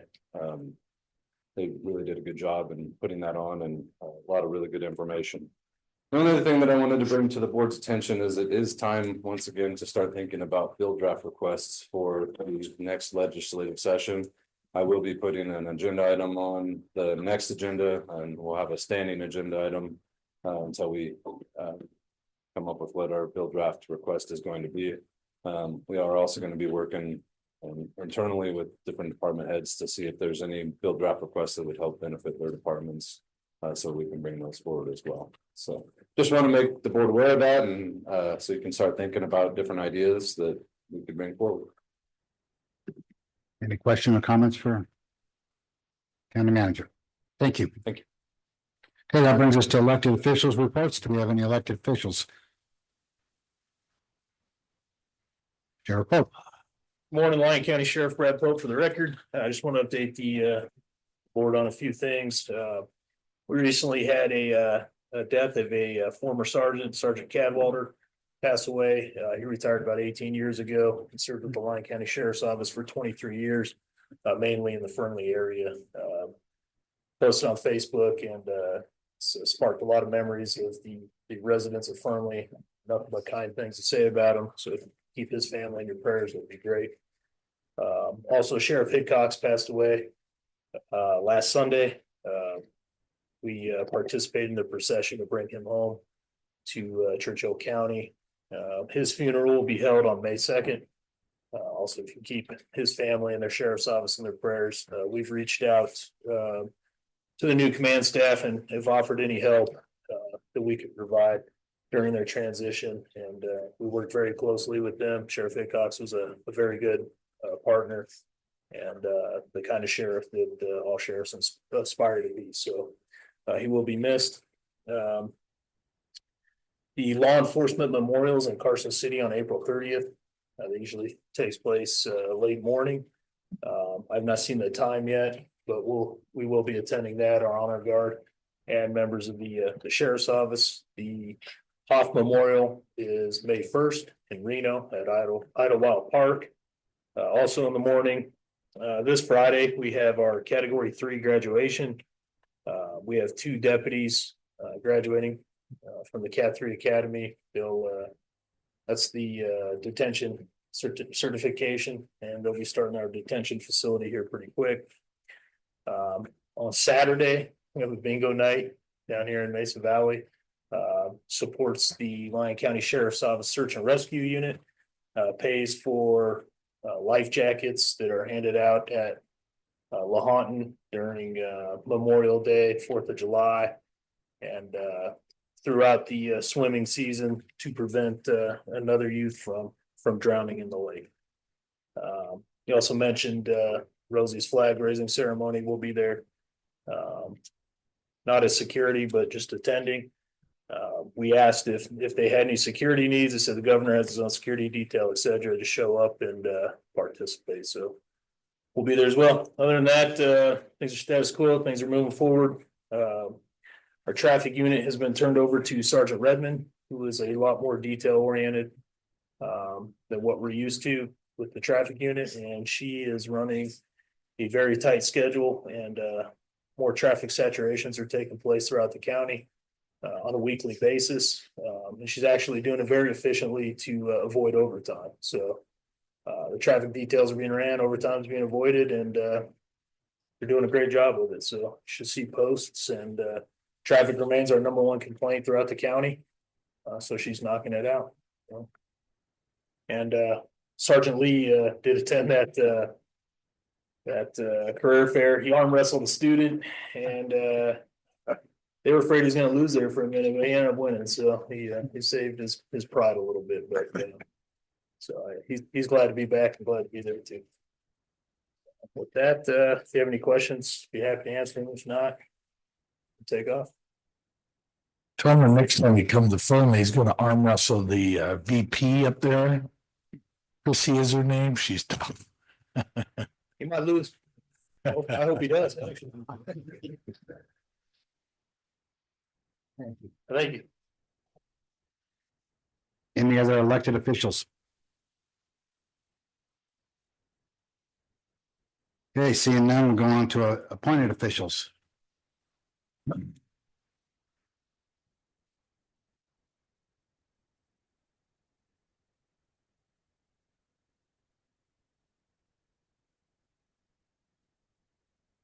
Nursing management. Taylor Allison, Lyon County Emergency Management Director for the record. we got a little shaker this week. I just want to quickly come up and say thank you. We just had an incredible response to what could have been a nerve-wracking earthquake near Silver Springs. That evening, I was getting ready to sit down and have dinner with my family, and we felt that the role, as many of you did, some didn't. But kudos to all the agencies that just jumped into act across the county. I wanted to give a shout to, our neighboring jurisdictions reached out, including the emergency manager from the Naval Air Station. We had every public works team out assessing damages, and I think, fortunately fared very well. I did hear yesterday about the Fort Churchill State Park Visitor Center did have some damages, but we drove all the way out to the county line looking for signs of the epicenter. Really didn't see a whole lot. So thanks to everybody who reached out and did a great job. I think it speaks to all of the professionals across Lyon County. We jump in to help each other when needed. So, and that's it. Any other questions or comments? I do have a question. Yeah, that was closer to NAS Fallon than it was to Silver Springs, but Silver Springs Mutual Water Company went out and checked, made sure that they were all on board. I wanted to ask you about, is it proper, because we have a lot of manufactured housing out there, and I saw the thing that you sent out right away, but should we tell them to go, send out something to notify them? Because the metal stands, a lot of those are on metal stands that aren't clamped. And so those kind of shakes kind of get them off their foundation, and you don't know it till it becomes critical. So maybe some kind of a warning for them to have a professional go look under their house to make sure that they are taken care of. We certainly can send out additional information to the community. I know we've had several questions about checking utilities and structural damages, and we refer to reaching out to professionals to do so, especially on the private property side. So certainly can push out more public information. We almost jinxed ourselves because we put out a community evacuation campaign on Monday, and I think that is why we had an earthquake. But yes, absolutely. And we're always a resource. So if residents have questions, please refer them to our office. We're happy to get them connected to the appropriate resource. Well, I would have said something right away, but I didn't want the people to go out there while we're having aftershocks falling under their house, which wouldn't have been a good thing. So, yeah, and kudos to our community. I mean, people were out checking on neighbors. We saw it on social media. You always see the jokes after an earthquake of what fell or who fell. But we really do have a resilient community. and I had another question for you on the lobbyist side. On the last time that we put in the BDR for the navigation providers, it was referred to, I think, to another area. Do you have any updates on that, or what's going on with that? Are we moving forward with it at all? On our last BDR, or Yeah. referrals to committees? Well, I think it was referred to a committee, and that's where I was wanted to see if it's moving or have they met or anything. So the way that works, and we can dive into it deeper depending on what topics the board is interested in pursuing. Almost every county jurisdictional BDR will be referred to some committee, depending on the topic, which committee it'll be placed in. A lot of those were sent to government affairs, which county related bills are addressed there. That one was sent to, gosh, I'm losing the name of it off the top of my head. I can't think of it either, but yes, but they talked about having a just one county do it or something, a pilot program, and that was commented last time. I didn't know if that went forward. Were we doing something like that with NDOT?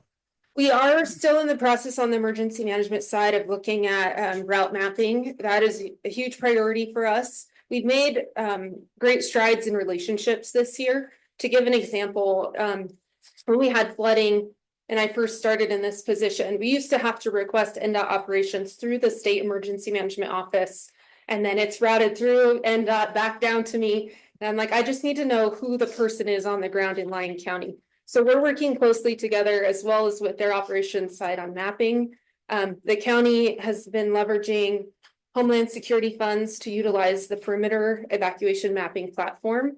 That vendor is also working with NDOT's 511 platform to see, can we pull in evacuation route data and mapping to circumvent some of the challenges we had with the Google Maps routing people into unsafe hazardous areas. So we're trying to find workarounds. The work is not done, and it's certainly still a #1 priority of ours. Thank you. Yeah. Any other questions? Thank you. I will make a comment that relationships are so huge in every one of these departments. Any other appointed officials reports?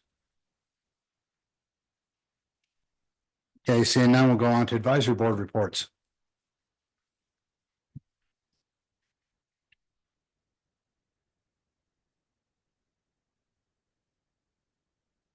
Seeing none, we'll go on to the consent agenda. Action will be taken on all items. All matters listed under the consent agenda are considered routine and may be acted upon by the Board of County Commissioners with one action and without an extensive hearing. Any member of the board or any citizen may request that an item be taken from the consent agenda, discussed and acted upon separately during this meeting. Does anyone on the board want to pull an agenda item? County manager? Anyone from the public? Okay, we'll bring it back to the board for a motion. I'll move to approve the consent agenda items 11A through 11I. Second. Motion by Commissioner Hockaday, seconded by Commissioner Casanelli. Those in favor say aye. Aye. Motion passes 5-0. Brings us back to the regular agenda. Public hearing on planning items for possible action. Approve the request from Traditions North LLC for a tentative subdivision map. The request is for 358 detached single-family residential units, including 116 acres of common area, open space, parks, and trails, generally located at the intersection of Nevada Station and Rock Creek Pathways in Dayton on approximately 230.76 acre parcel. APN 0160607, PLZ 2025-095. Senior Planner Lisa Nash. Good morning, Commissioners. Lisa Nash, Senior Planner. So we brought this application before you when we looked at the PUD and the zone change and the street name request last month. And that was the beginning of March. So we're back again to now finish up the tentative subdivision map after working with the applicants for the last month. So we could go to the next. So this shows the location of the property north of the intersection of Nevada Station and Rock Creek Parkways in Dayton. This layout shows the 220.75 acres because that is what the application is applying to. They are in the process of donating 10.01 acres to Friends of Sutro Park charity. So when we get to the motion, I have an alternate motion. It's in my staff report to reflect the 220 out of the 230 acres. So this tentative subdivision map we're bringing forward is for 358 single family residential units. This is just the first tentative map. You will see probably a later one because the PUD allows a total of 415 units. So if we move forward, here's some photos of the site. In regards to the topography, the parcel has a fairly large canyon along the northwest boundary that feeds into the site, which you can see in the bottom right photo. The slopes range from 5 to 8% on the steep portions and are relatively flat as we head towards the southeast. The steeper portions of the site is shown in the picture, and you can see on the plot plans are generally intended to remain as open space to the extent possible. So go on. Here's a couple more photos looking over most of the site and down towards Sutro Tunnel. Next slide. Thank you, Martha. So this is the overall proposed parcel map with the lot counts and the street layout for just the first 358 units. This portion includes most of the infrastructure. Let's go to the next slide. You would.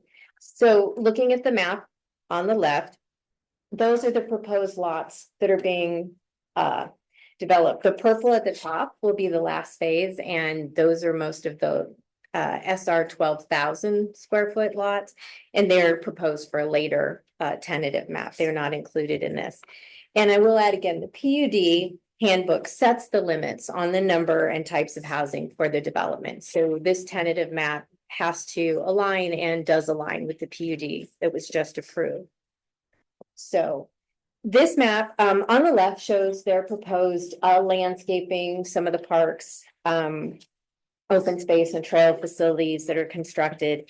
The applicant is proposing to construct this in 4 phases. This is also memorialized in the PUD, and when the PUD is finalized and recorded, any major changes to phasing and stuff will have to be updated, but this is their proposed. So the brown line on the right shows the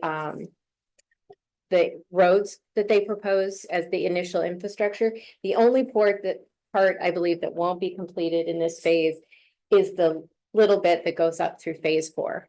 And correct. So the rest of the infrastructure will all be completed with this phase. You can see also on the landscaping, there are parks down they're located in the north and the southeast, as well as a couple in central locations in western. So moving on, as usual, we have to look at the findings for a tentative subdivision map. Chapter 15.607.03 defines those findings for us, and I have brought out some highlights from them. It is the various uses are consistent with the master plan's contemplated uses of low density residential, suburban residential, commercial parks, open space. And this tentative subdivision map is within the PUD and has handbook zoning designations as shown in the table below. So this table indicates how many of which type of unit are allowed, the total that is allowed, and the overall units per acre density. They will have to stay with this as a maximum. They, of course, can build less over time, but they cannot increase this number without coming back and basically requesting amendments that start all of this all over. So the tentative subdivision map also conforms to the setbacks and the design standards that are included in the PUD handbook, and any standards not included in that will follow the current code at that time. So the applicant is responsible for meeting all the conditions in this tentative subdivision map. They're going to need to submit final maps or records of survey before applying for site improvements and building permits, and the conditions will mitigate any impacts on neighboring residential properties to the south. So the parcel is adjacent to existing residential and future commercial developments. It's within the Lyon County Utilities service boundary for sewer and water, and they'll have to, that ensures that they'll meet compliance. The intent to serve letter notes that sufficient water rights will need to be obtained, and that the utility department reserves the right to deny or limit the water or sewer connections, depending on the available resource capabilities. So that is put in as a condition and is part of the intent to serve. So going on to the traffic impact study, it indicates that at total build out, we're looking at approximately 3,433 new daily trips, which means there's approximately 255 AM peak hour and 342 PM peak hour. And NDOT will have jurisdiction over impacts and improvements impacting US 50. So from the traffic impact study, the conclusions and recommendations, it does talk about the study intersections. They're expected to operate within the policy level of service thresholds.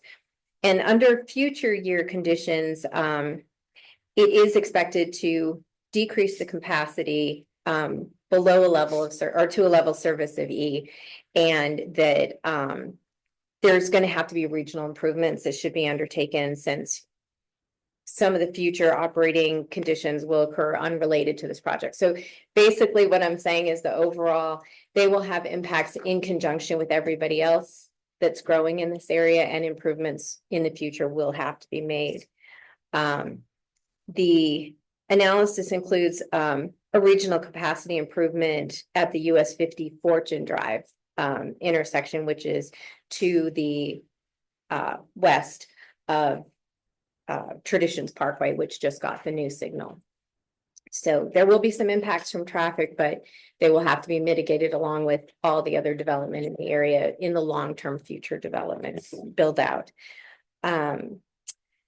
Additionally, the common areas of the proposed tentative subdivision map are going to include all the drainage swales, curb and gutter, everything needed to handle drainage, and somewhere around 4 regional flow detention basins and 3 project outfall locations.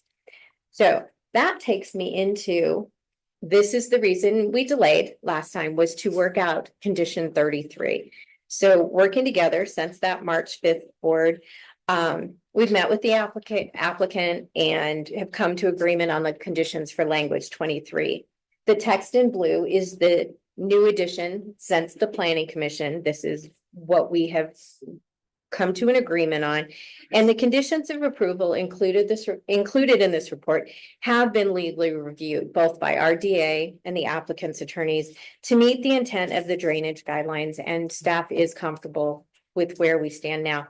It does require connection to offsite drainage and is controlling what is coming off the site. So staff feels comfortable. Community Development Director Gavin Henderson is here to ask if you have more detailed questions about this, as well as the applicant can address it. So with that, next slide. At the February 10th, the Planning Commission meeting, the application was approved unanimously. And I have included the motion from the staff report that just basically details the 220.75 acre out of a 230, so that's clear. And I think with that is the end of my presentation. So if you have any questions, I'm available, and the applicant also has a presentation. Any questions? Commissioner Jacobson. Thank you. Ms. Nash, did I hear that you had an amendment in the motion for that piece of property, or is that not just part of this? The amendment, the changed motion from what was posted is just detailing that the tentative subdivision map only applies to 220 of the 230. Okay. In the future, the applicant will be required to do a formal transfer of that land through another action. All right. Any other questions? Okay, we'll listen to the applicant.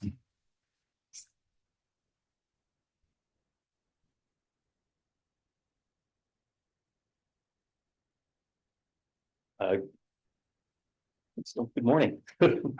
Carter Williams with RDI Planning, representing the property owner for the Traditions North tentative subdivision map application. So if you want over the location, that little notch out is that donated piece that extends from the historic Sutro Tunnel site for area context. So with this application, this is the land use plan contained within the planned unit development that was tentatively approved last month. So the area in orange is the area applicable with this tentative subdivision map, and this is 3 of 4 phases contained within the PUD. So this is 358 of the 415. So that phase 4 is 57 remaining lots that would come before this board at a later time. On the screen is the subdivision map. So generally the design has all the lots clustered to the south and southeast, with open space being maintained to the north and west, consistent with the protecting the natural slopes that exist along that mountainside, and also integrating a trail network with the existing public lands to the north and the west. Proposed is open space, obviously protected to the north and the west, but also integrated within the subdivision through numerous parks, and stormwater basins are integrated throughout the site to contribute to flood risk mitigation for this project and the surrounding area. This just overlays those the PUD land use areas with the specific lot sizes. So these are minimum lot sizes. They are consistent with the PUD plan, but they are minimums. So through the implementation of the final map, there could be a case where lot sizes are increased and the lot count goes down in the final implementation. On the screen, there's some issues there. So those white dots are numbered parks. So there's 5 parks proposed with the implementation of the PUD. And then a trailhead. Originally, it was proposed more to the south, but with the land exchange with the Friends of Sutro Tunnel, we proposed it so it doesn't conflict with their operations. And the orange and green kind of show pedestrian circulation throughout the subdivision. That kind of shows the access and how it was intended to provide access and equal access to all residents with the implementation of those parks. The PUD requires specific amenities, not specific amenities. It requires a number of amenities included with each park that will be divided with their implementation. And those parks will come online as certificates of occupancy are issued for certain numbers of homes. From a traffic and access perspective, the primary access is from Traditions Parkway through Nevada Station Parkway and Fortune Drive through Dayton Village Parkway, but primarily the impact and the traffic projections are through Traditions Parkway. It's a minor increase with Fortune Drive. I had a question on that. Sorry to interrupt your thing, but you're saying that most of it's going to go through Traditions, and I could see it going through Enterprise or Fortune because of which direction you got to go. I don't know how you came up with it. It's going to go to Traditions. If I was in that subdivision and I was headed to Silver Springs, I'd definitely go through Enterprise, right? The traffic engineer provides a model that does project the percentage of usage based on national standards. In any case, that those conditions are there, though, that the property owner and the developers have to contribute to a cost share of region improvements if that intersection at Fortune Drive does fall below level of service. I was just looking at the flow. That's fair. Yeah. Makes sense that you'd go down Enterprise. That's why I was just curious about if you're headed towards Silver Springs, why would you go down a long way to Traditions and then make a left? And I will say that the Enterprise, so currently the traffic study does not address Enterprise directly because we're not certain at this point whether or not we'll be able to implement access through Enterprise. So this is our end goal, certainly. Enterprise isn't required in order to meet the traffic requirements for the project, but it will relieve from the other 2 accesses if it were to be implemented. When we were out there, we went down Enterprise Way. So there is from the groundbreaking, right? Enterprise Way will connect to Traditions Commercial, but this is a separate connection more north. Okay, so I'm not seeing the one that goes across. Correct. Yeah. Okay. Yeah. Thank you. On the screen is the existing drainage according to the Dayton Valley drainage plan. So the existing drainage flows come across an alluvial band. They are loosely confined or otherwise are discharging the sheet flow across the property. You can see it spreads across a large area. With the proposed improvements, we are channelizing the flows, controlling them and outletting through 4 detention basins. They have to enter those detention basins, and during the storm event, water will be held there and then discharge at a lower level, in fact, than it is discharging now. So from a project standpoint and for the surrounding properties, it's expected to relieve some of the flood risk at peak levels during storm events with the implementation of the property or the project. That's all I have for you. Our team is available for questions. We have our our engineer from the design group, available, and any questions you have. Any questions? Commissioner Casanelli? Yeah, thanks. Not really questions, just comment. I just wanted to say we appreciate you working with staff. Obviously, you heard earlier regarding the flooding and your slide there on the alluvial flooding that we experienced there. Just really appreciate you going back and working with staff through those concerns. So thank you. Any other questions or comments from the board? Any public comment? Go ahead.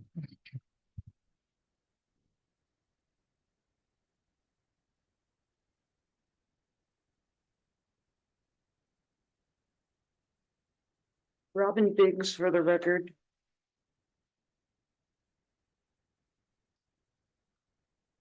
The one picture that Lisa showed, a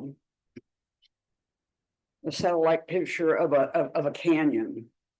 You know, that's concerning, and I can't quite tell where that's east of this area, but when we're talking alluvial fans, and I don't know if this is the same project that we are looking at before, alluvial fans, it's not housing area. I don't see whether it's been a FEMA study or if they've talked to UNR about this and the state engineer. But I do not think this is housing. And have they have a FEMA looked into that, and the state engineer and UNR as far as the earthquakes in that area and the alluvial fan? You can't say, oh, you know, here's the drainage for that. I mean, this just doesn't look right. That's just 358 homes. Who wants to live that close to one another where you can hear a toilet flush? Let's just spread it out. If it's doable, you know, and it's not a flash flood zone in that canyon and on those alluvial plans and the earthquake permanents.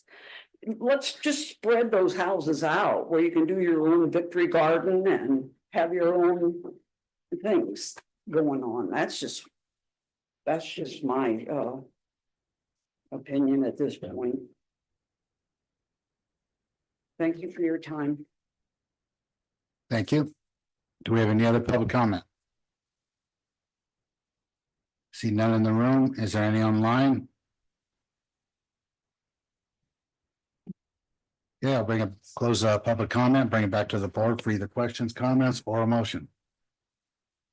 Chair Kelly, I'll make a motion, based on the aforementioned findings 1 through 13, I move that the Board of Lyon County Commissioners approve the request from Traditions North LLC for tentative subdivision map for 358 single-family residential units, including 90 acres of common area, open space, parks, and trails, and is generally located on north of intersection of Nevada Station and Rock Creek Parkways in Dayton on approximately 220.75 acre portion of a 230.76 acre parcel, APN 016-40607 PLZ 2025-095, subject to the 34 conditions of approval. Second. We have a motion from Commissioner Jacobson, second by Commissioner Hockaday. Those in favor say aye. Aye. Motion passes 5-0. Thank you, commissioners.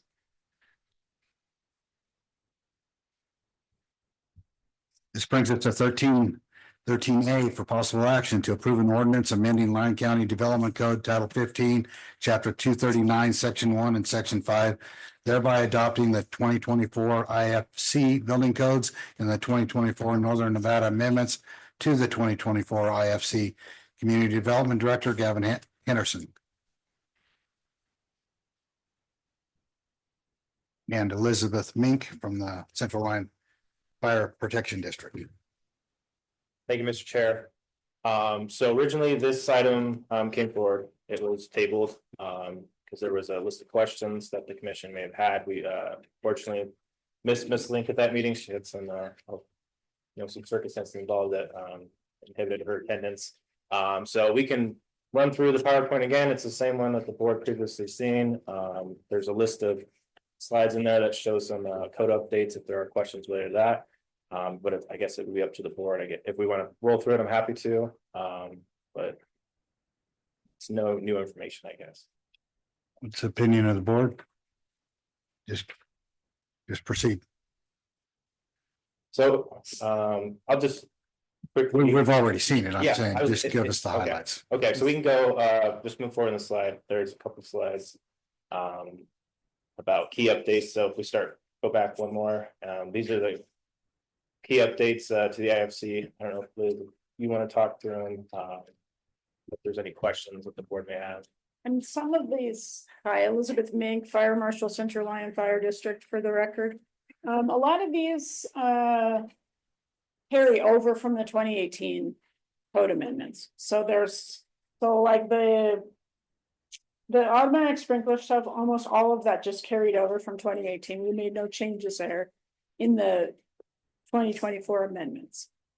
So I don't know if you guys have any questions on any of that stuff, but that's stayed largely the same. I can't even think of anything that changed there from the last set.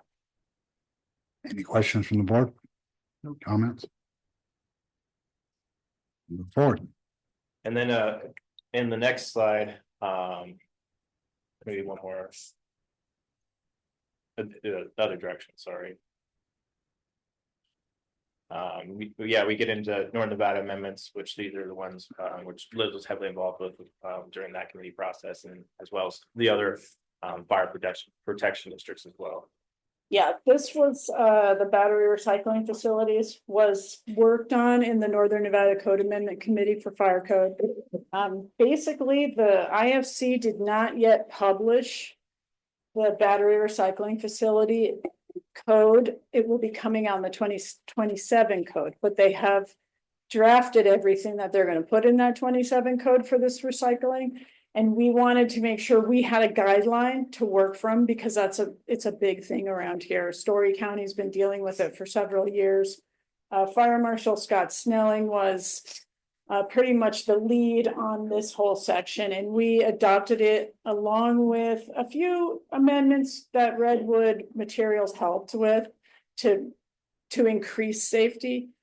But this comes from code that will be released in 27, but we will not be adopting the next code package until 2030. So we wanted to get a guideline in there so that we were assured to have something that we could apply to these types of facilities if they come into our county here in Lyon. Any questions or comments on that? Go ahead. Just the correction on the sentence. Facility form to from 5 to 6. So what's the next slide? Okay, so. Yeah, so on this slide, the energy storage systems and lithium batteries, that relates to that recycling facility and to storage of that type of battery. Which is something we're going to need with this data center stuff that's coming our way. There is a lot about battery storage in these facilities, which we're going to have to be very up to date on as much as possible, and very,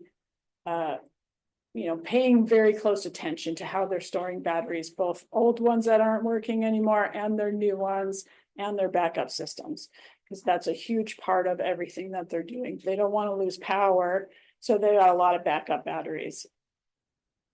The carbon monoxide detection, this is just to add it to all occupancy types. So that wasn't part of the code in residential, commercial, or industrial. It now is becoming that. So that's in the 2024 IFC. I got a radio question for that. Yes. Do you see a big increase in the other occupancy types for that requirement? For carbon monoxide detection? Because you're not living in it.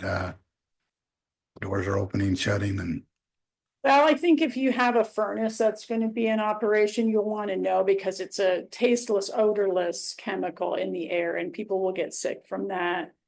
And with a detection system, if you're working in a facility that has a furnace that maybe has a leak somewhere in it, it's products of incomplete combustion, so you can't detect that on your own. So even if you're not sleeping there, it still can be in the air and it's undetectable by a person. So the detection is important that people can be able to get out and get to fresh air.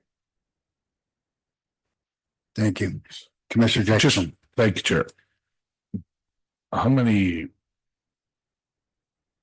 cases or how many visits do you have for carbon monoxide in those types of? I can't remember any, but I'm not always on duty, so I don't always know when, we get a call for something like that. Our battalion chief carries a gas detector, so he can, we can put that, it's a RAD 57, it can go on someone's finger and it can detect if they've been inhaling carbon monoxide. Most smoke detectors now are combination smoke detector, carbon monoxide detector. So it's really just the whole industry has gone that way. It's almost getting harder to just find a smoke detector. So it's being worked into the regular systems just by way of it being more convenient. And probably, industry can charge more money for a dual detector, but it is becoming one of the things that's just industry standard. So I was kind of looking at it because this is for future? It isn't out yet, or is this one already out? Yeah, This one's out. I was just looking at the big, warehouse type things of how much in those do you have to do it throughout the whole building when they're that big, or are they mostly for the office spaces inside those buildings? Yeah, honestly, I haven't had an encounter with them yet in the 2024 code, so I can't really answer that. I can get back to you with some information if you would like me to. Thank you. Would you like me to Yeah. try to find some? Are you looking for information on call volume for that type of call, or? Go ahead, Commissioner Jake. Well, just when we do these, it seems like, or at least I'm not going to speak for anyone else. I get calls, why are you guys mandating this? It drives up costs. We've got all these new codes, and things we've got to live up to, and I'm talking developers, and it's just like, well, I don't have an answer to that. Some of them are mandated by law, and some are these just ours that we're putting in to put in. So that's where I was coming from. And you could speak for me on that too, because that was exactly the reason why. That is in the International Fire Code. That was not part of the amendment package. If that answers the question, maybe that's a little closer to what you're looking for. Right. So we could do exceptions for some of these big buildings if we wanted to. Some of that will depend upon how the state adopts it also, because we are bound to use what the state does also. We can be more strict than the state. We can't be less strict than the state. So that would depend somewhat on the state as well. I guess I'd like a little more information on that. Okay. And I would say let's not go more strict if we don't need to. We're still a rural, and so yeah, whatever we have to do, I get it. But outside of that, yeah, I mean, I have no intention of taking this up a notch for an amendment. It's just not something that's on my radar. Thank you. That's the end for me.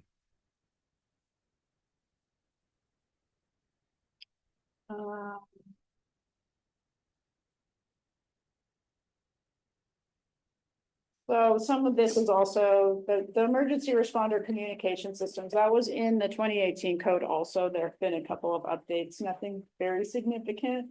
This just states that if there's a building that's built, and this happens more frequently because of energy code restrictions and low E glass and stuff like that, that we cannot get radio communication from inside the building to the outside of the building. So this was adopted in the 2018 by the International Fire Code and locally.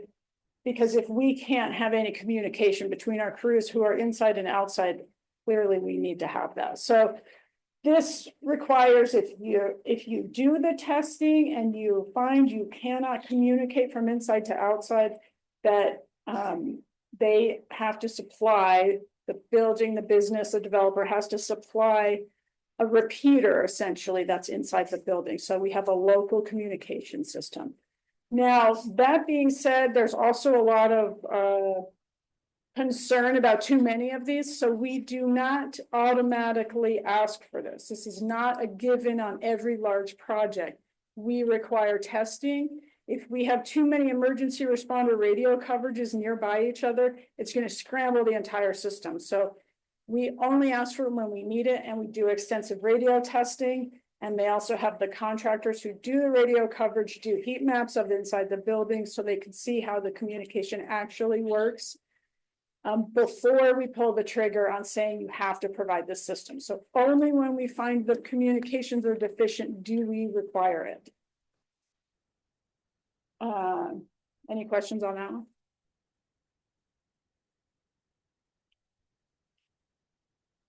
Micro mobility devices, temporary operations. Some of this is just about hazards of lithium ion batteries and charging these types of equipment, because there's a lot about lithium ion and matching chargers to equipment, making sure you're using the UL listed charger that came with the piece of equipment, because there have been a lot of structure fires based on, you know, people charging their e-scooter inside their house and then the battery failing from overcharging. And so there's just a little bit more in the code to try to protect against that.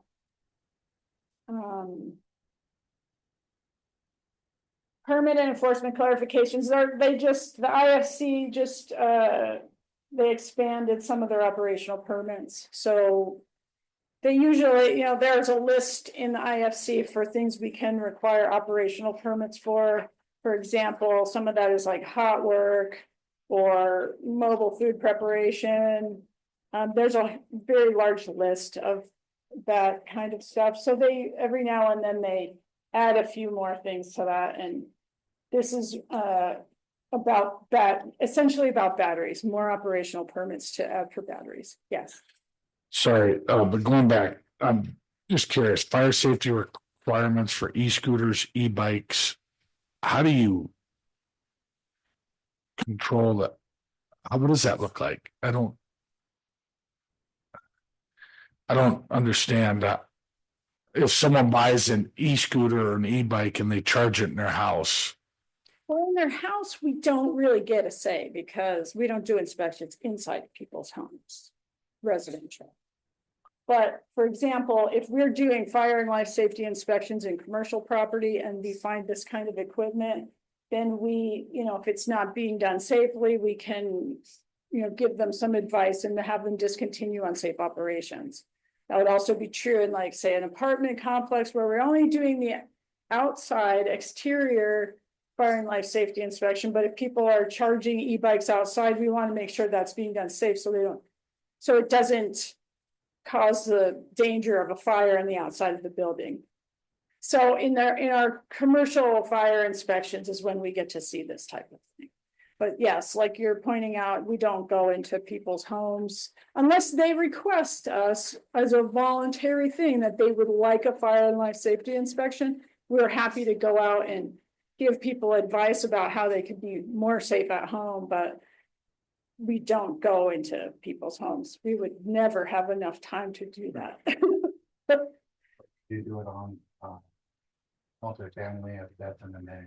But not inside their house, but in the common areas of multifamily. Yes.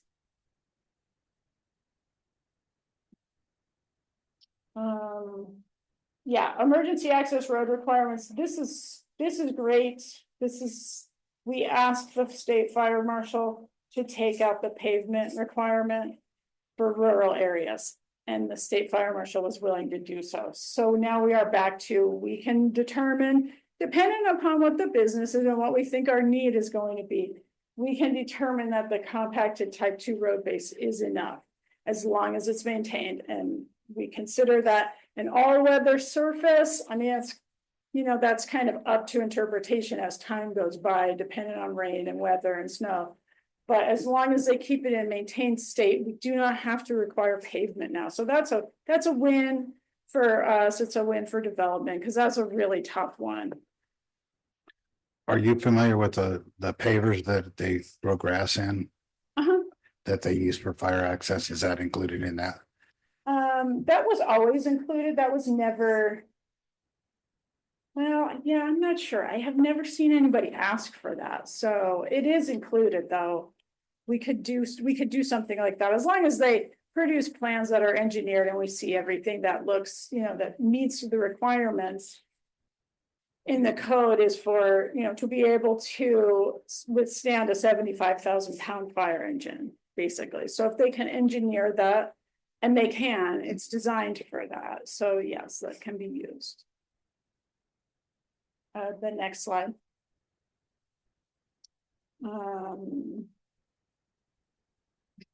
Okay, so that's the same as it has been in NAC 477 state requirements.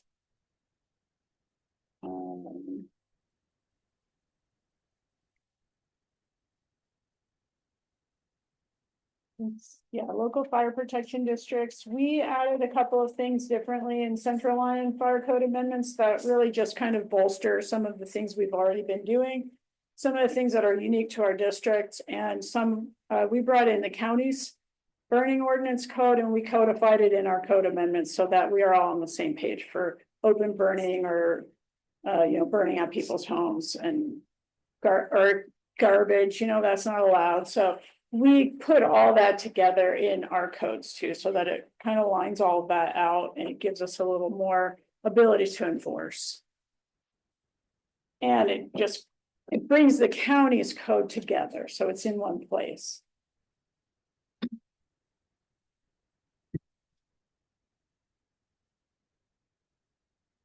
And so it was a little different this year. So the regional uniformity and predictability. There is a consistency overall. There are just some small things. East Fork Fire and Central Lyon Fire are very closely related to how we did our amendments. Story is very closely related also, but there are just a few minor details that we added for each one of us that would stay consistent with the character of each of our districts. So they're just a little bit different, but we have substantially adopted the same code package for everything that's related to construction. The small things are, like I was saying, that burning ordinance stuff, and like we have the same as East Fork, we adopted a code for electronic gate access so that that's consistent within the district. So if somebody puts in an electric gate, we know we can make access through there by certain means, and that we codified also. Otherwise, as far as actual like construction and what that's going to take, those have all stayed consistent within the area. Next slide. Yes, and let's see, all those people did participate.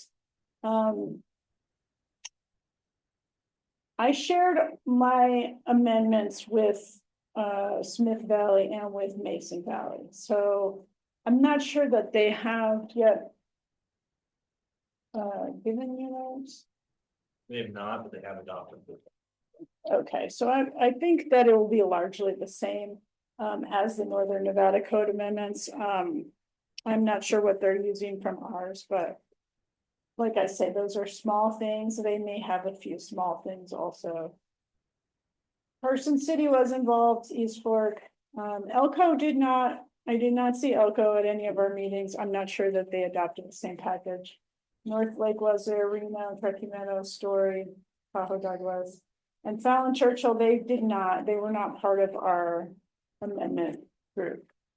So really everybody except for those two, Elko and Fallon Churchill, are in the Northern Nevada Code Amendments group for fire. Was there any that you added just because it was in the Reno area, the 100,000 districts?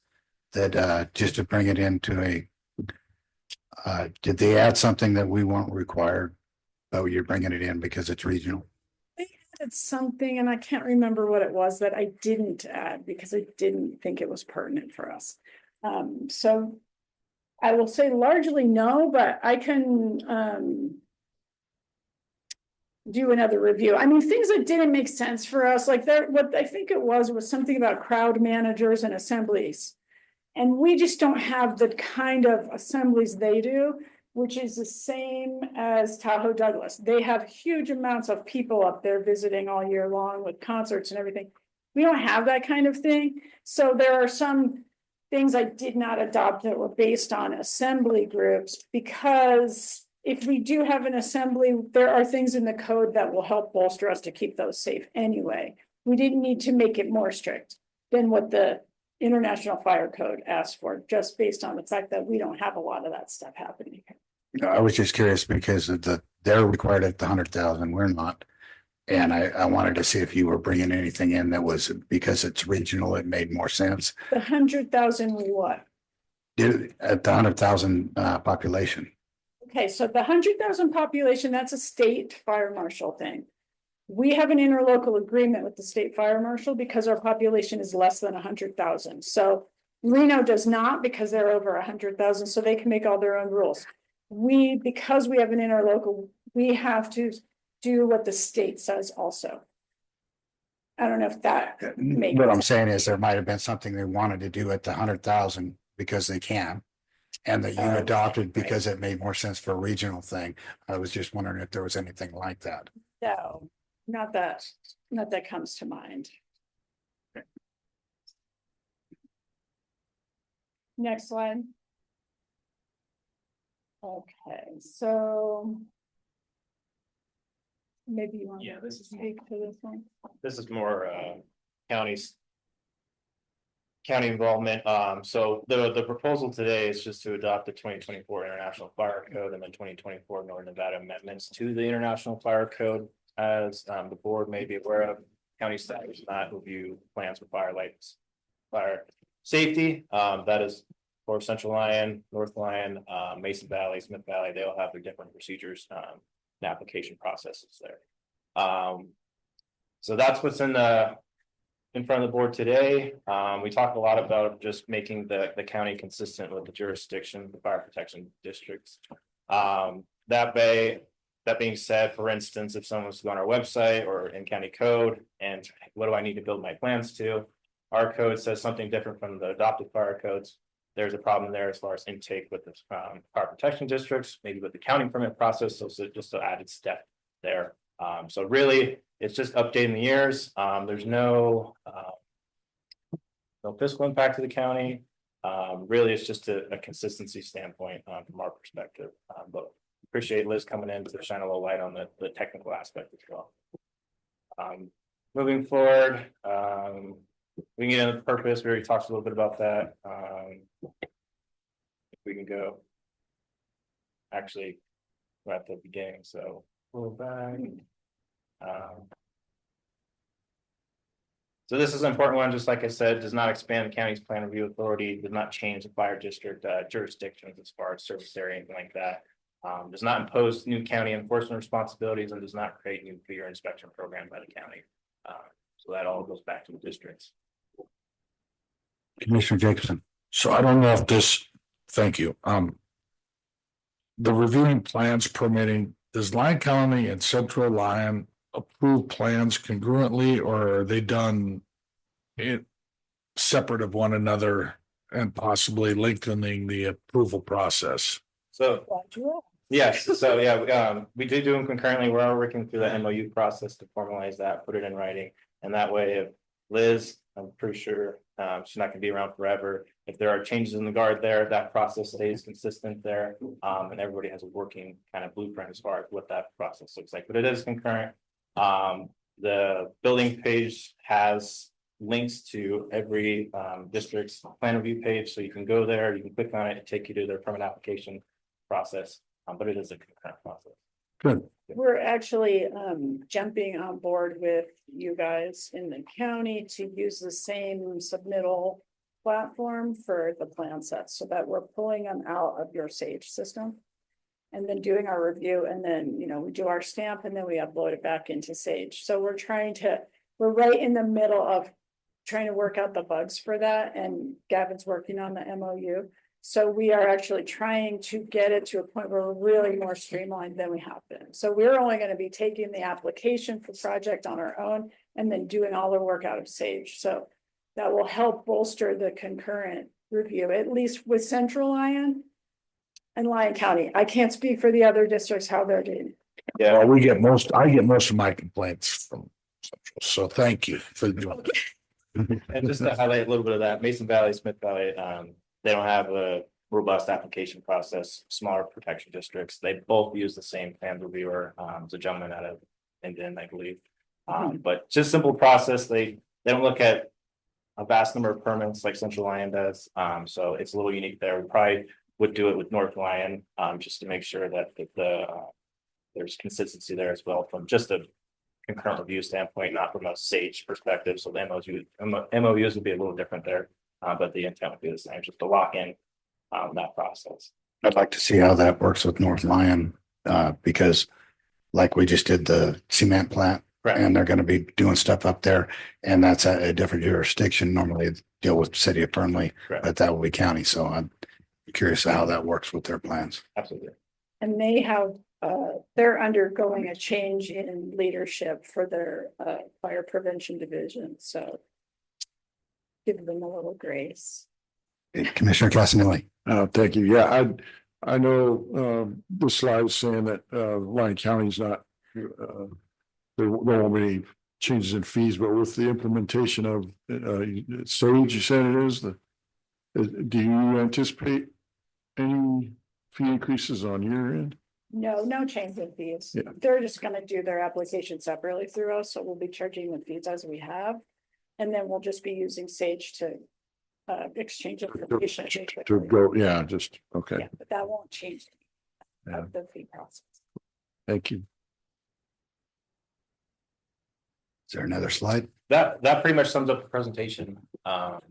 So there is the recommended motion would be to propose this ordinance and move forward to the next hearing. Is there any more questions or comments from the board? Other than if we have to read that ordinance, and I nominate Tammy. We don't have to. Is there any public comment?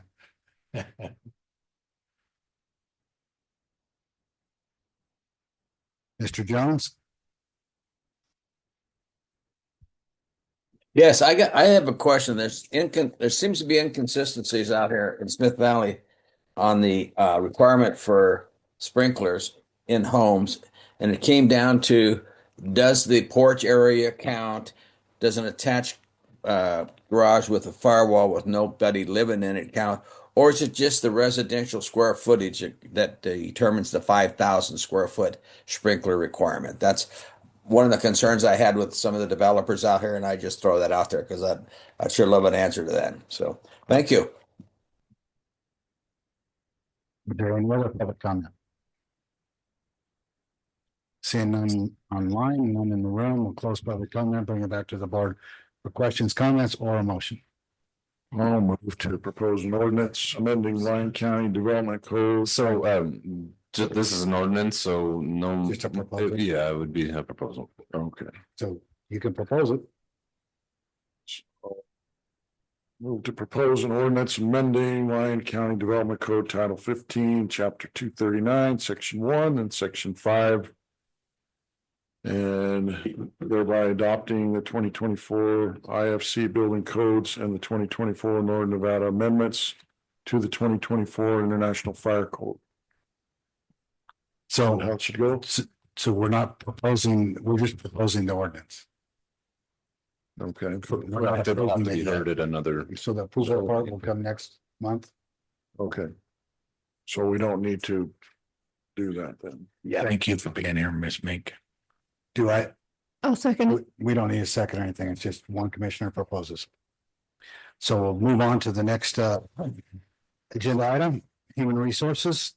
For possible action, approve plans for employee health, dental, vision, and life insurance coverage effective July 1st, 2026, and authorize the Human Resources Director to sign associated contracts.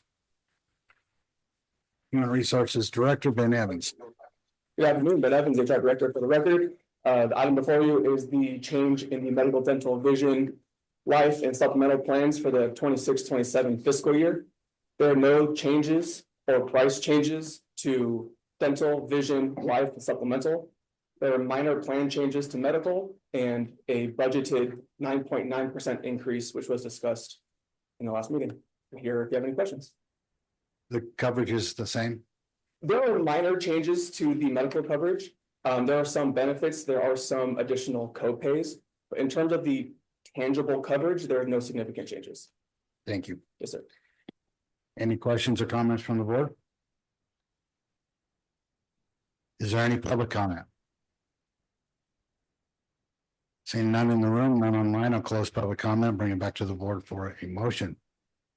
Move to approve plans for employee health, dental, vision, and life insurance coverage effective July 1st, 2026, and authorize the Human Resources Director to sign associated contracts. Second. Motion from Commissioner Hendrick, second by Commissioner Hockaday. Those in favor say aye. Aye. Motion passes 5-0.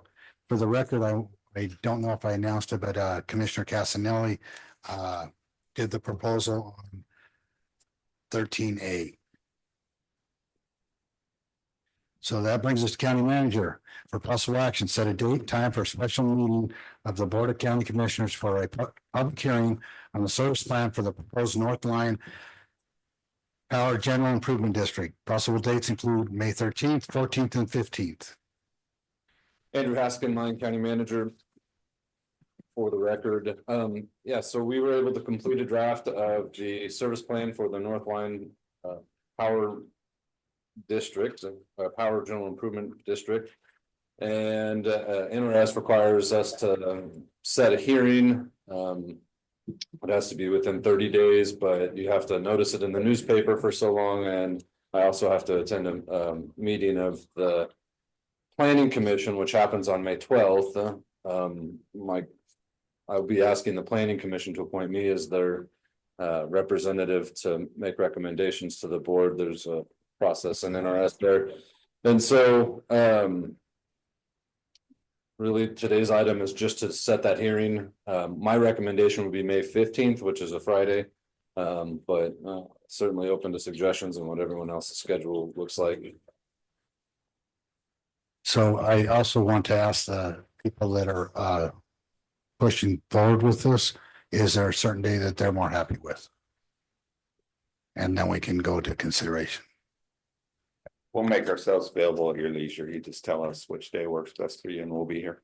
Okay, just trying to make sure no one has a conflict. I'm better off on the 13th or the 15th. 15th is best for me. 15th is good for me. This next 13th. I like the 13th. 2 13ths, 2 15ths, a tiebreaker. I'm okay on the 13th, is wide open. The 15th, it's gotta be in the morning. Well, I mean, not dark 30, but 13th would be I'll go with the 13th. preferred. So we're pretty well spread out here. So I'll let you guys make a motion. So the 13th, I would just have to be done by 1. So I've got something else that I can't really. Is the 14th out for you, Scott? It's just our rural academy is on that day. So we have a meeting at 11 to 12 12:30. on that 14th. Would May 18th work? Saturday. That's too far. Monday. I'm good with the 15th if we need to. 15th is 2 days past 30 days. Yeah. Oh, well then I'd rather be the 13th in case we have a. No, it's still when. I'll let you guys figure it out, which. I can make the 13th work also. We have to set the time to 9 a.m. 8 works. We have agenda review at 8:30. We could postpone the agenda review, but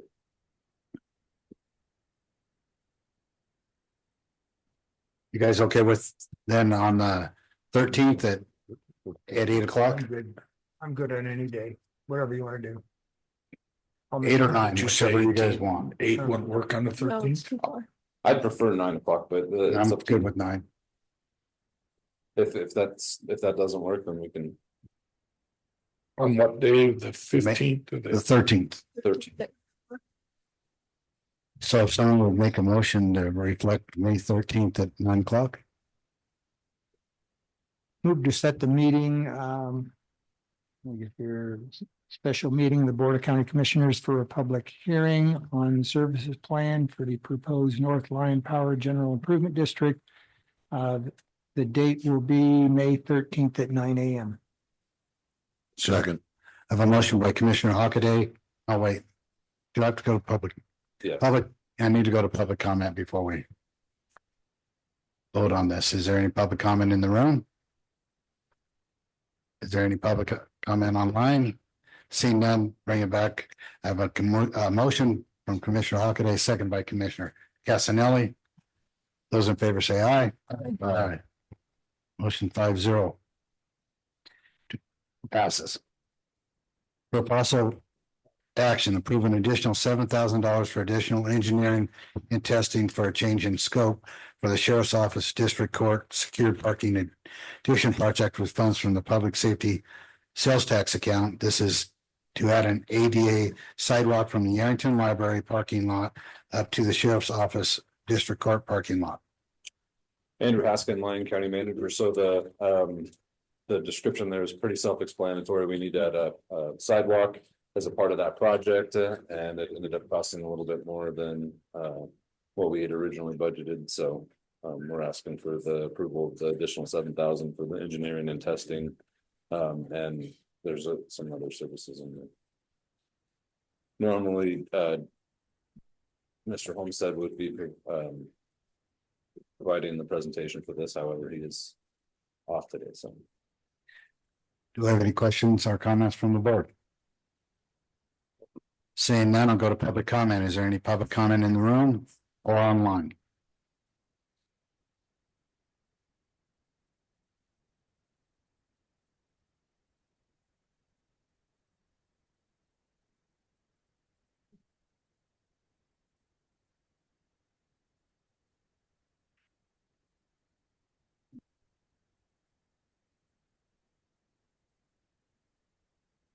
Okay, so we have no public comment. Bring it back to the board for a motion.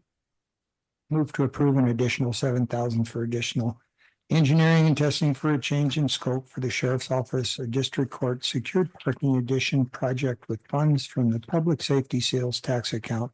This is to add an ADA sidewalk from the Yarrington Library parking lot up to the Sheriff's Office District Court public parking lot. Second. I have a motion by Commissioner Hockaday, seconded by Commissioner Casanelli. Those in favor say aye. Aye. My motion passes unanimously 5-0. Brings us to 16, agenda requests. Start with Mr. Jacobson. Yeah, I have one. If we could do either the first or the second meeting in May, a short time certain from some FHS students. They do free income tax for senior citizens. And I would just like for them to do a short presentation and kind of be recognized for helping out a bunch of senior citizens in Northern Nevada. And that organization is over there, go by VITA, VITA. That's all I have, sir. Commissioner Hendricks. Yeah, I'd like to see if we could have a Zoom update from the Porter Group. Commissioner Casanelli. Thank you. Yeah, I'd like to see if we could get a presentation from Central Lyon Fire and perhaps someone from Silver City Fire, but I apologize, I don't have the address, but for the old historical fire station in Silver City to turn that over from county to the Central Lyon Fire for preservation and a historical museum. So they've got a proposal for that. I'd like to hear that if we could. Commissioner, I think that actually came from the fire to the county. Really? Yep, yeah. Commissioner Hockaday, No request. and I have no request at this time. Are we going to have a closed session today? Yes. Okay, so let's go ahead and go to, Commissioner comments, and we'll start from Commissioner Hockaday and work back. Just a reminder of the flag ceremony on the 26th of April at Rosie's Restaurant. And we have quite a group there, probably be hundreds of people, and the Rotary wanted to make sure that I definitely invited the commissioners to attend if they can make that day. Commissioner Casanelli. Thank you. Yeah, I just wanted to say thank you to staff. I know I called a bunch of times this week with different questions, and they're very helpful with everything. And I just want to give them another thank you. Appreciate it. Commissioner Hendricks. I have nothing. Commissioner Jacobson, and I have nothing to add, so let's go to public participation for the last time. Go ahead. Robin Diggs for the record, and I did have a comment on 5B. Let's not consider, I hope you will not consider Cobra concrete or Cobra cement to do the pouring of that sidewalk. They do very inferior work. It won't last 5 years, in my opinion. It won't be even, it'll puddle water. And then I appreciate Commissioner Jacobson, saying that he toured Osborne Lane. I'm guessing that's maybe due to my comments and Mr. DeChambeau's concerns down there with the speed limit. I'm not sure if that's what it was. So I hope that I'm prayerful that you've reached out to Mr. DeChambeau, and in a previous meeting when Mr. DeChambeau wasn't here, I did request that someone get a hold of the sheriff and see if they don't have an old car out in the boneyard that they could tow down there and set it around and put a hat on the headrest, and in 2 places, maybe have the signs that the electric signs that say the speed limit is your speed limit, the speed limit is your speed, flashing is. Some of the speed limit signs are gone from that road because they have been hit by farm equipment or previous accidents, so more signs need to be put up. And a few intermediate ones could have a sign that's suggests or reminds them if pedestrians are present, reduce speed 15 miles an hour. I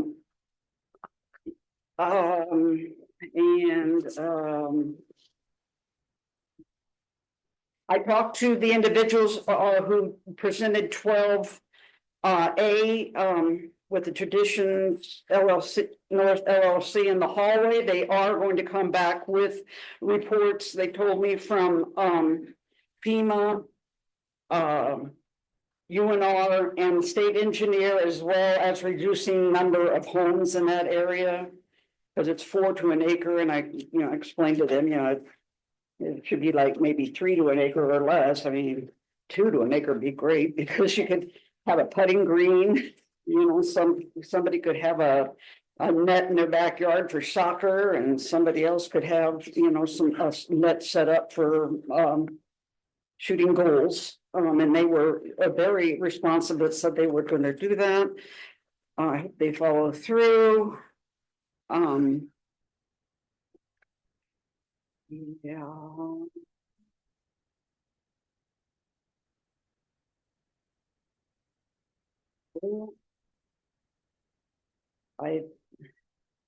I think that's good.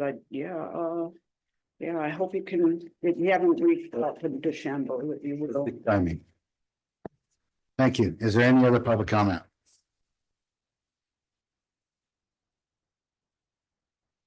Seeing none online, none in the room, it's 12:15. We're gonna adjourn to go into a closed session.